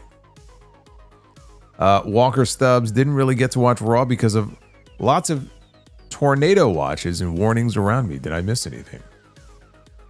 Well, stay safe, brother. That sounds very scary. I mean, there were a few, good things on the show. You didn't miss anything terribly important. Good promo from Oba. And a wild Liv Morgan appeared. Aaron, that last segment felt more like building to them as unwilling tag team partners rather than a WrestleMania main event.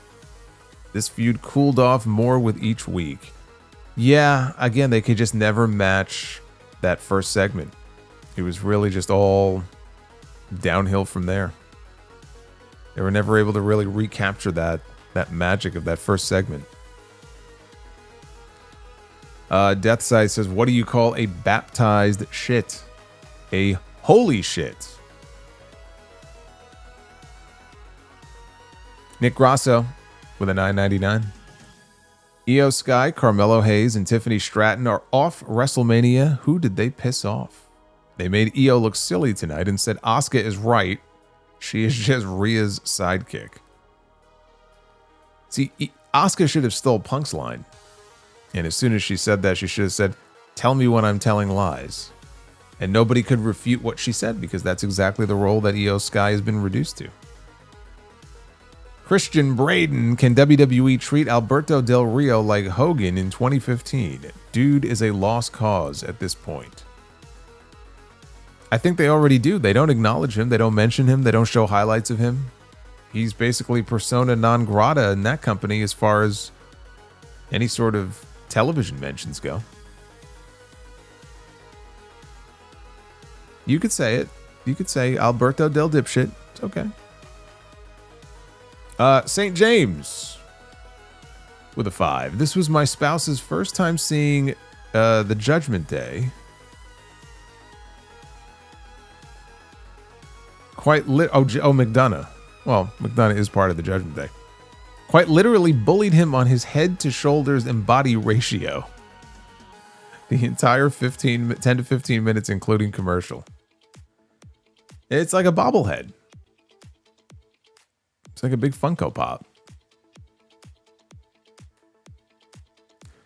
Donnie Yasu, longtime solo. It's hard to believe this Triple H is the same that gave us Black and Gold NXT. It's Mania week and I have zero hype.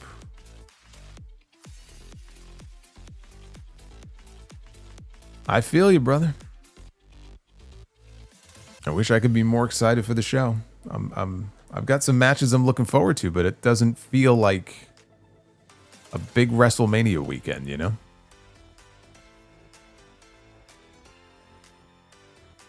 Alexander says the celebrity stable can be the main event Mafia. So who are we going to have? We're going to have McAfee. We're going to have Jelly Roll. When Jelly Roll turns on Cody. We're going to have I Show Speed after he pins LA Knight. Lil Yachty. And then the big reveal at the end of WrestleMania, Tom Brady. He's going to come out dressed as a ninja in all black, the masked man. He's going to pull the mask off. It's going to be Tom Brady.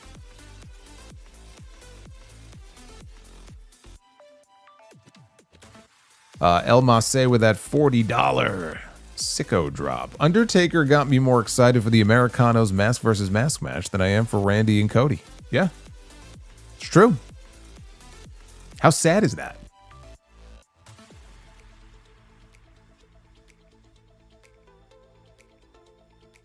Death Scythe, I hope at the end of this, Pat may be pulling Randy's strings like he's Lionel Starkweather, but Randy is James Earl Cash in this scenario, and we all know what happened in the end. It is a Manhunt reference.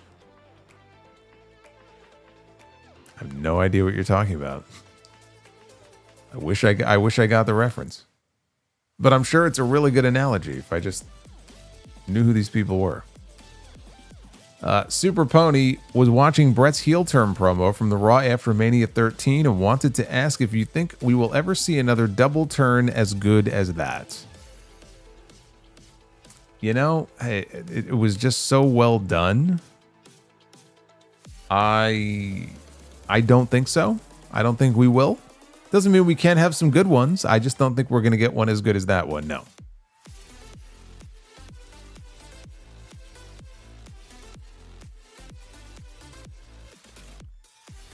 We got Mike. My favorite Mania opener of all time is probably Eddie against Ray, WrestleMania 21, or Bianca versus Io versus Rhea at WrestleMania 41. Yeah, well, of course, I forgot to add that one before when I was talking about the great WrestleMania openers. Make a list of those. You know, Brett against Owen. This is not ranked. But Brett against Owen. I mentioned Triple H and Daniel Bryan. The triple threat for the IC title of WrestleMania 34. Io, Rhea. That should have been their tag team name. Instead of Riho, it should have been Io. Io, Rhea, and Bianca from last year. You know, Eddie and Ray, I haven't seen that match in a very long time. I don't remember thinking it. I mean, it's not like their Halloween Havoc match or anything. I mean, that WrestleMania 21 match was nowhere near the best match they ever had together.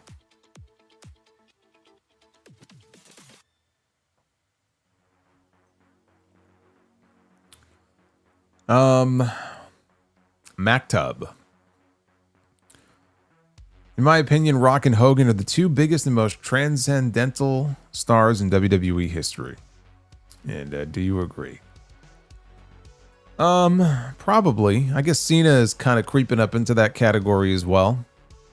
You know, given all the things he's involved in terms of movies and hosting and every fucking Honda commercial. I hear his voice. I could be in the other room. I'm like, oh, I hear Cena. Must be a car commercial. He's permeating pop culture by the week.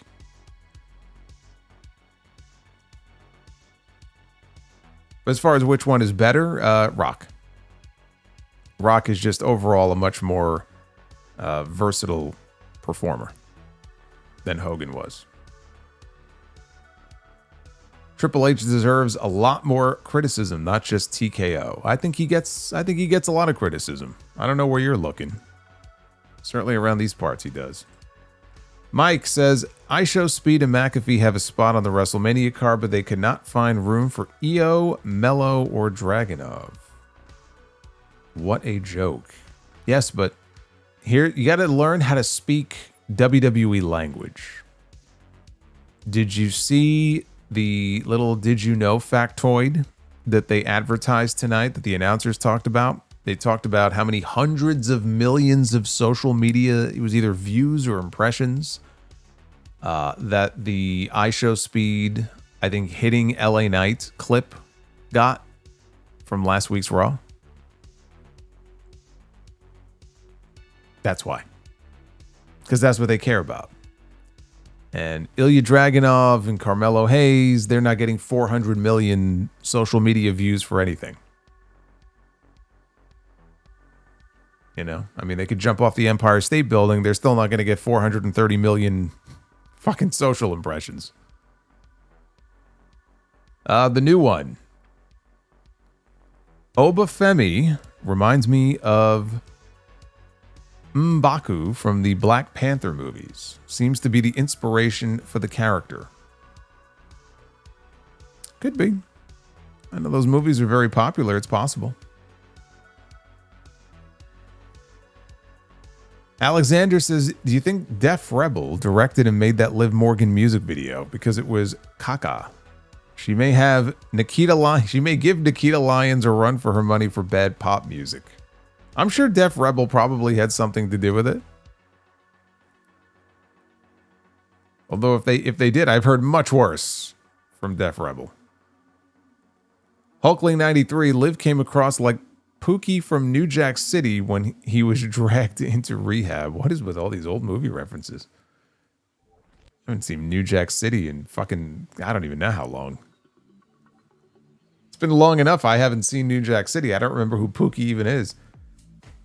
Hey, Showtime, thank you. Deathside says, looking back at WrestleMania 41, Punk Seth Roman should have closed out night 2 since it was far superior than Cena and Cody. Well, yeah, that, and it had the big shocking swerve with Paul Heyman. But they were never going to close with anything other than John Cena winning number 17. Even though it sucked. Mike. Going to bed now. Thanks for a great stream, Solomonster. Hope you have a blast at WrestleMania. Hope you are close enough to smell. Well, okay. So I'm not going to WrestleMania. I know it's weird. I'm going to Vegas WrestleMania week. But I'm not actually going to WrestleMania. I don't want to have to sell one of my kidneys to purchase a ticket to go to WrestleMania. So I'm flying in on Wednesday. I got business to transact on Thursday. I'm coming home on Friday. I will be here. I will be in this chair reviewing WrestleMania when night 1 is over and when night 2 is over. Right here on YouTube, just like I am right now. So you don't have to worry about that. And Tom Wheeler, Invisible Man, is going against Sandman on Friday. Yes, that is going to be Sandman's supposed retirement match. We know how that goes. But he is supposed to be retiring against the Invisible Man.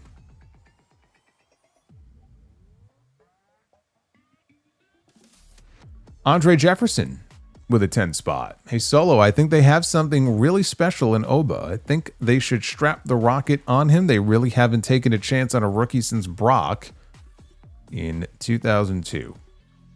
Well, I mean, they took a chance on a rookie called Ronda Rousey in 2018. I think she got pushed pretty quickly. Yeah, I agree. I mean, you got to strap the rocket to him. I'm not saying you have to put the world title on him in the next 3 months, but strapping the rocket could mean a lot of different things. But I do think you want to vault him up into that territory, very quickly. I don't want to see him middling around in the mid card against, guys that he shouldn't be working with, because by working with some of these guys, it automatically puts him in a certain position that he shouldn't be in. And he should be above that. Super Pony. Dude, the Sickos, the AW Sickos Super Chat sound is the best one I've heard. It made me laugh so hard. It's one of my favorites. That one and the $30 Mentos one. Can't forget our boy Gunther, of course. MVK, poor EO. My brother Hulkling93 thinks the whole scene of EO feeling more like a sidekick could twist EO to turn on. I guess he means turn on Rhea at Mania. How do you feel? I mean, you could, but she's such a great babyface. Why would you turn her? The fans love EO. Why would you squander that?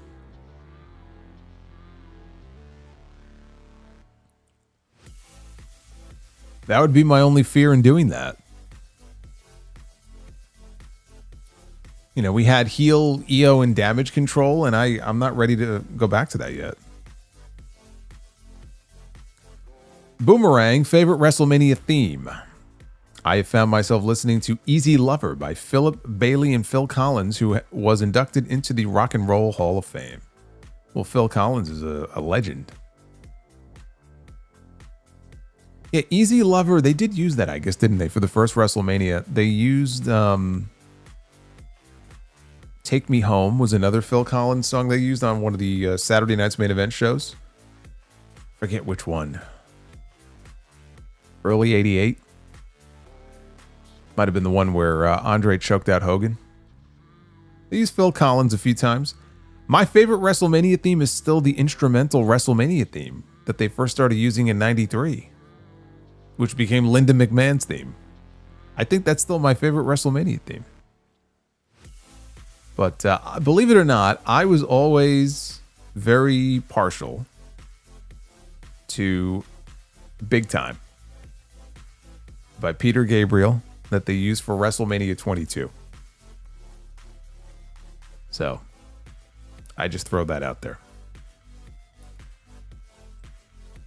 Deathside says Manhunt is a stealth horror game by Rockstar, and spoiler, Cash brutally murders Starkweather with a chainsaw.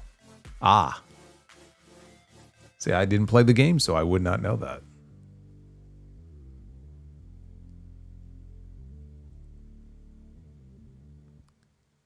We got Retro KOH. Not major news by any means, but Ridge Holland just got medically cleared. Hope he does okay for himself. Yeah, I did see that earlier. It's a pretty brutal injury, so good for him. Good for him. I'm glad he's healthy again. Showtime. World Heavyweight Championship with cash-in at 41 and Brock versus Seth at 35 are also great openers.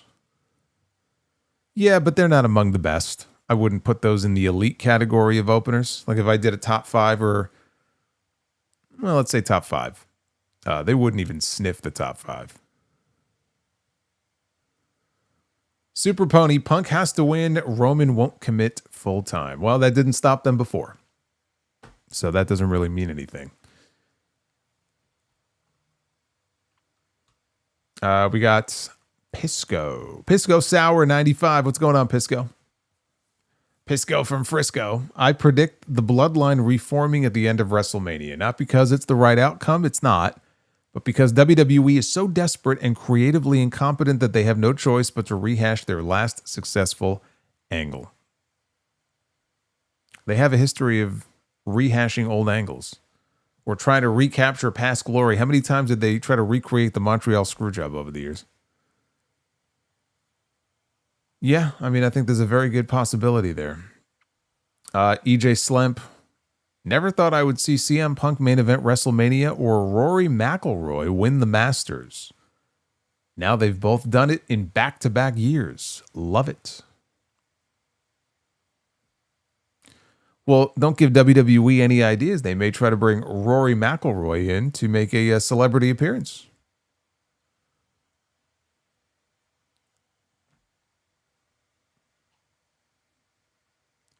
Dry chicken. TKO loves Pat McAfee so much they have a Patgasm. There was a news item today that Stephen A. Smith said that, I don't know how long ago this was. I don't think this was recent.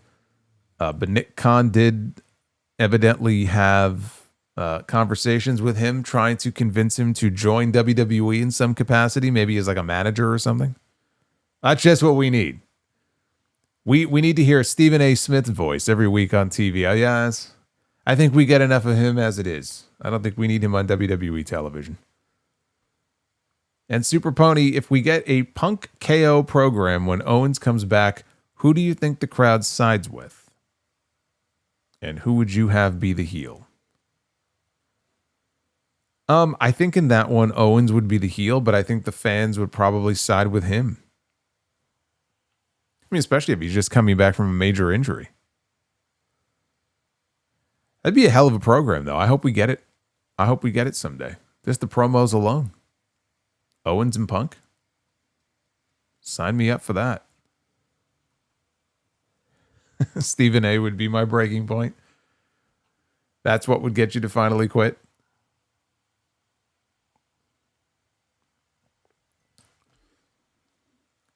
All right, well, we smashed the OG likes goal. We have a bonus one as well, but we are at nearly 700 likes. So with that being said, let's go ahead and be the booker. This may be the only time we do it all week. It is now time to be the booker. This may be the last time that we be the booker until early Sunday morning. So we got to make it count. Must we get 4 more to hit the bonus goal? Let's see. Tag team be the booker. Stone Cold Steve Austin and The Undertaker. Yes, they were tag team champions for a hot minute back in 98. It's kind of hard to beat Stone Cold and The Undertaker.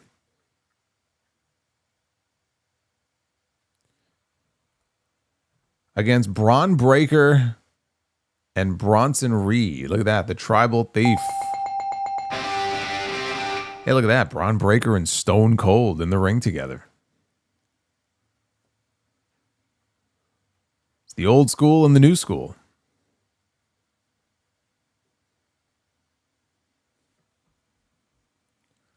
You know, I think we had a couple of clean sweeps the other night. We might be able to keep the momentum rolling here. We have Miss Jackie. Yes, Jacqueline. Is she in the WWE Hall of Fame? I don't think so. Miss Jackie. She's a tough cookie. She's going to get into the ring with Rowdy Ronda Rousey. I think Jackie may lay down a beatdown on Ronda. Ronda's going to be fighting Gina Carano in about a month. Live on Netflix.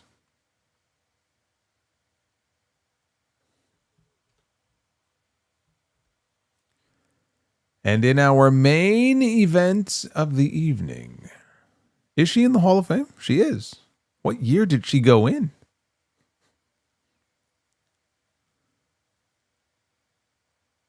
She was inducted 10 years ago. I have no memory of this whatsoever. 2016, inducted by the... Oh, how about that? All right. Well, good for her. I have no memory of this. All right, here we go. Final round. Big Daddy Cool. Diesel. With the winged eagle over his shoulder. There it is. I love the winged eagle. That just made this infinitely better.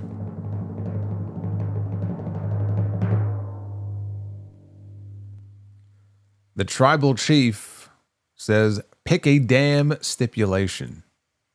Now, Roman is getting snippy tonight. Look at this. I wasn't expecting to break into the stipulations, but I guess we have no choice. We have a blindfold match. We've had one of these at WrestleMania before. Okay. All right.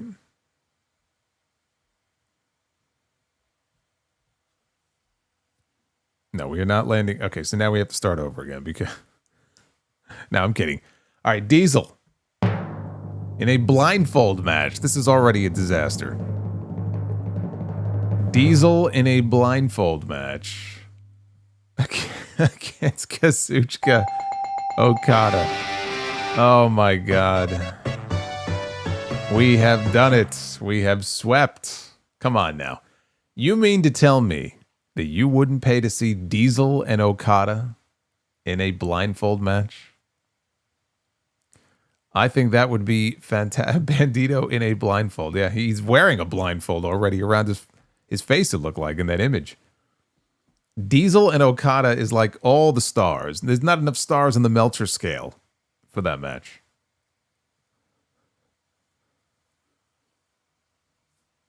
That's amazing. That is fire, as they say. Fire.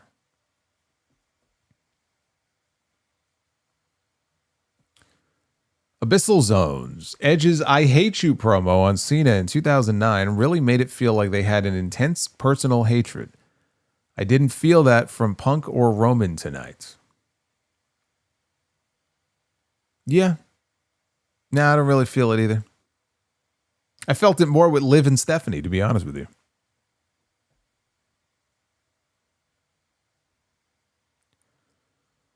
Dry Chicken says WWE should do an NXT call-up draft for one night.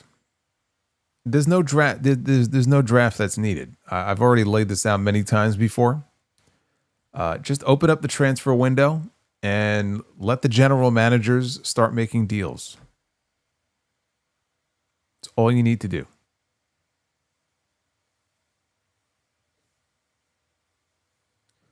And Eminem with a 1999 with Celeb Mania happening this year. May WWE will bring back the guest host Raw. Solo, you might have to make a call to your boy Triple A. The guest host era of Raw, dude. We're already in the celebrity era of Raw. I mean, I don't think we need to go back to any sort of guest host era. We got Jelly Roll having 4 fucking segments on some of these shows. Pat McAfee's in like 2 or 3 different segments. Lil Yachty's in a couple of segments. What more do you want? We got celebrities every week.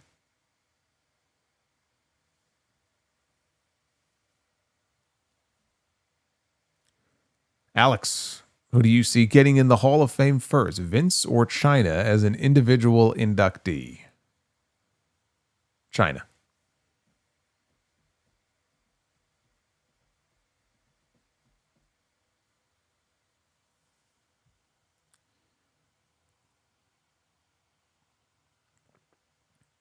And Super Pony. Is KO beating Cena in his debut the biggest debut win ever? No, I don't think so. Can't think of what it would be off the top of my head, but I'm almost certain that that's not it. It was a very big deal for Kevin Owens, though. But this goes to what I was saying earlier about Oba and in terms of how important wins and losses can be. Kevin Owens going in there as, I think he was still NXT champion, but still, he was new to the main roster. He's in there against John Cena, who's the United States champion. One of the biggest stars still, even though he's not world champion, one of the biggest stars in the company. He's been the star, the face of that company for years up to that point. And he beat him clean in his first match. Clean. No cheating, no interference, no ref bumps and shenanigans and all kinds of bullshit. That was a big deal. That made people go, whoa, holy shit. Now, you can't do that all the time, but it can be very effective.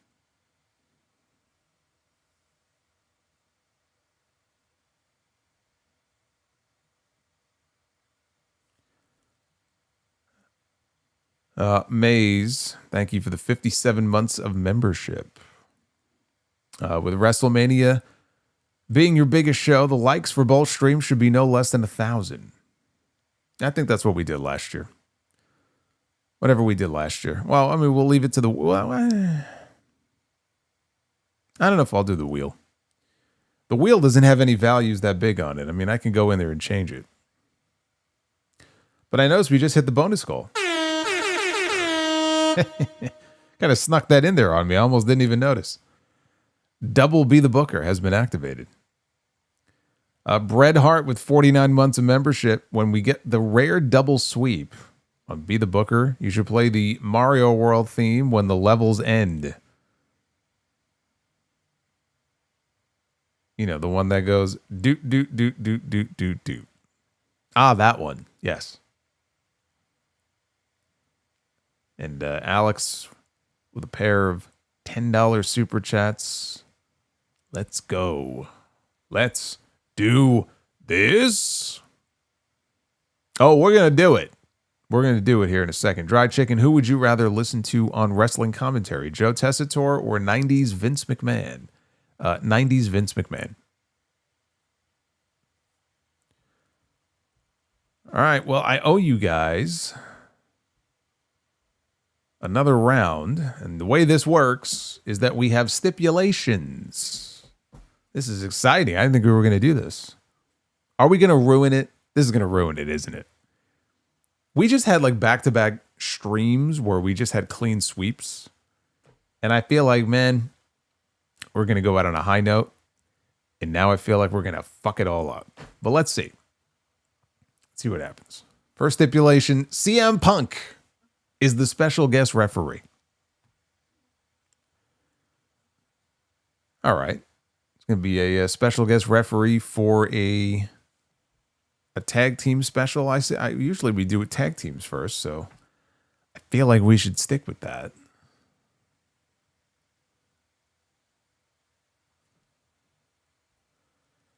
Money Incorporated, The $1 Million Man, and Erwin R. Shyster. Yes, it is April 14th. You better pay your taxes. You don't have a lot of time left.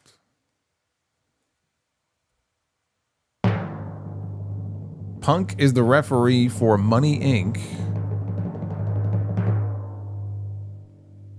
against Pete Dunne and Tyler Bates. Whatever happened to these two chaps here?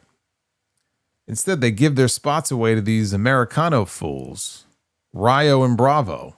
They get TV time. These two have disappeared off the face of the earth. It's terrible. Terrible. Probably sitting in the back with nothing to do, watching these Americano clowns on TV. It's awful. All right, let's keep it going here. We need another stip. Iron Man match. I was going to pick a women's match.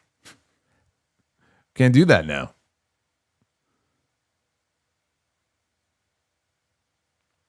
Well, I mean, we can make it an Iron Maiden match. How about that? We'll do the Iron Maiden match. 60 minutes. We need 2 women who could go 60 minutes.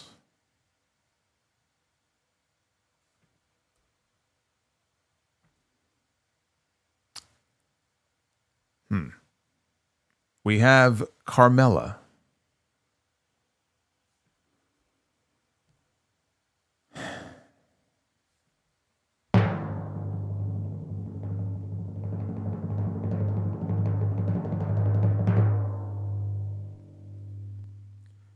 Oh, wait a minute. Choose 4 women and book a tag team match. Okay, dude, this was going to be a buzz. I'm just going to let you know.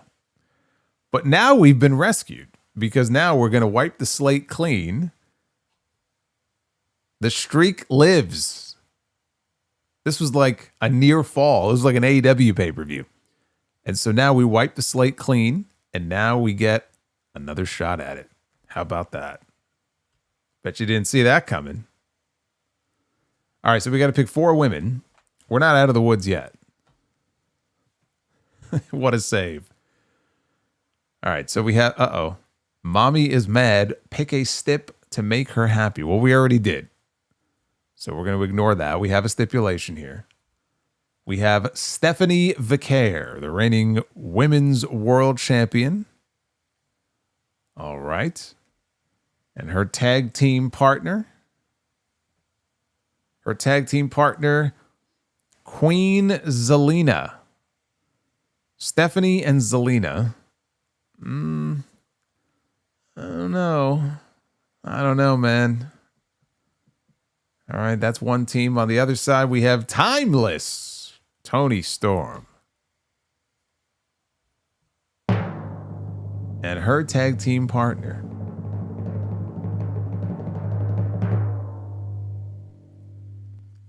Gail Kim. Stephanie Vicaire. Zelina. Against Tony Storm and Gail Kim. That, my friends, is a bell. That is a bell. Whew. We got saved, but we're not out of the woods yet. Because we have 1 match left to book. I'm worried. I'm very worried.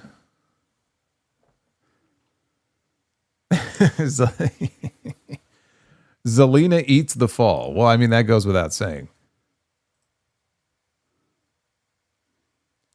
I think that goes without saying. All right, we got a parking lot brawl in our main event. Okay, here we go. Here we go. One big son of a bitch. Braun Strowman.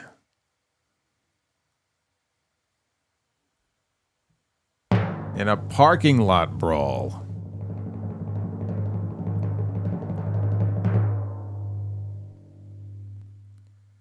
Against the Jet, the new TNT champion, Kevin Knight. Oh, we're on a roll. We have been on a roll going back to last Friday. Man, I don't think we've had a hot streak like this ever. This is an incredible run that we have been on. Kevin Knight is awesome. Kevin Knight is great. Kevin Knight's the one who I predicted would win the Casino Gauntlet. I didn't even know he was in it. That was one prediction I got right last night.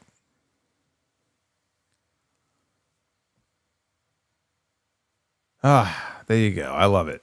See, it all worked out well. Now we have to hope that luck will continue with WrestleMania this weekend. Dry Chicken says on October, we're going to have fun doing Be the Booker soon. Line up for favorite horror movies. I mean, in October. Oh, it's my favorite month. And Martin NYC12. Your thoughts on Escape from New York and The Warriors getting remakes? Not really a fan of remakes, generally. Remaking movies that don't need to be remade. You know, Escape from New York is a classic. I don't know too much about the remake or who's in it, so I can't say for sure, but on the surface, just based on you asking me, I'm not a fan of it. And Super Pony, do you also remember Drake Maverick pissing on Bobby Roode's robe? That was 2018 WWE for you. I don't remember that, but I do remember the Survivor Series when Maverick was with AOP and he peed on himself. He was afraid of the Big Show. And that's why I started calling them AOPP. I remember that. I'm sure Vince got a kick out of that. Pal. This is just great shit. It's such good shit.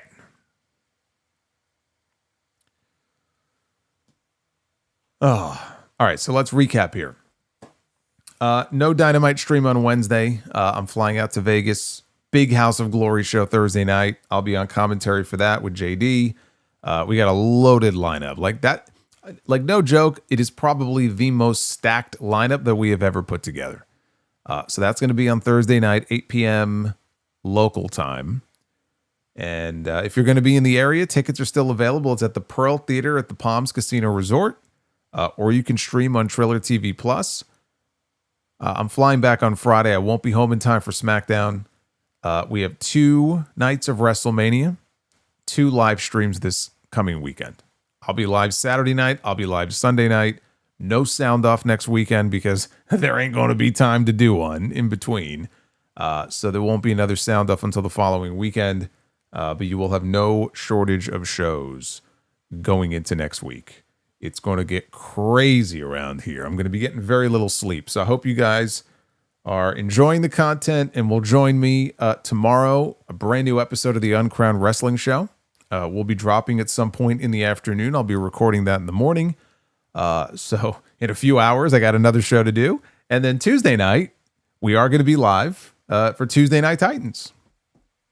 And then the two of us will make our voyage out to Vegas. He's going to go his way. I'm going to go my way. But we are doing TNT tomorrow night. Somebody asked about that before. So the answer is yes. So 2 more shows to do tomorrow, and then it is off to Vegas. I have not been to Vegas since the first Double or Nothing in 2019. It's been a while since I've been there. What is it? I think it's in the 80s. That'll be nice. It's getting warm here in New York. It's fucking warm in here right now. It's getting into the, I think it's going to be close to 80 this week here in New York. So anyway, I'm looking forward to getting out there and maybe I'll see some of you guys. Anyway, be well. Stay safe. Have yourselves a great rest of your night. Big day coming up tomorrow, Uncrowned. If you want my Dynasty review, that's where you're going to find it. I'm going to be recording my Dynasty review as part of the show tomorrow. So I will see you guys then. Take care.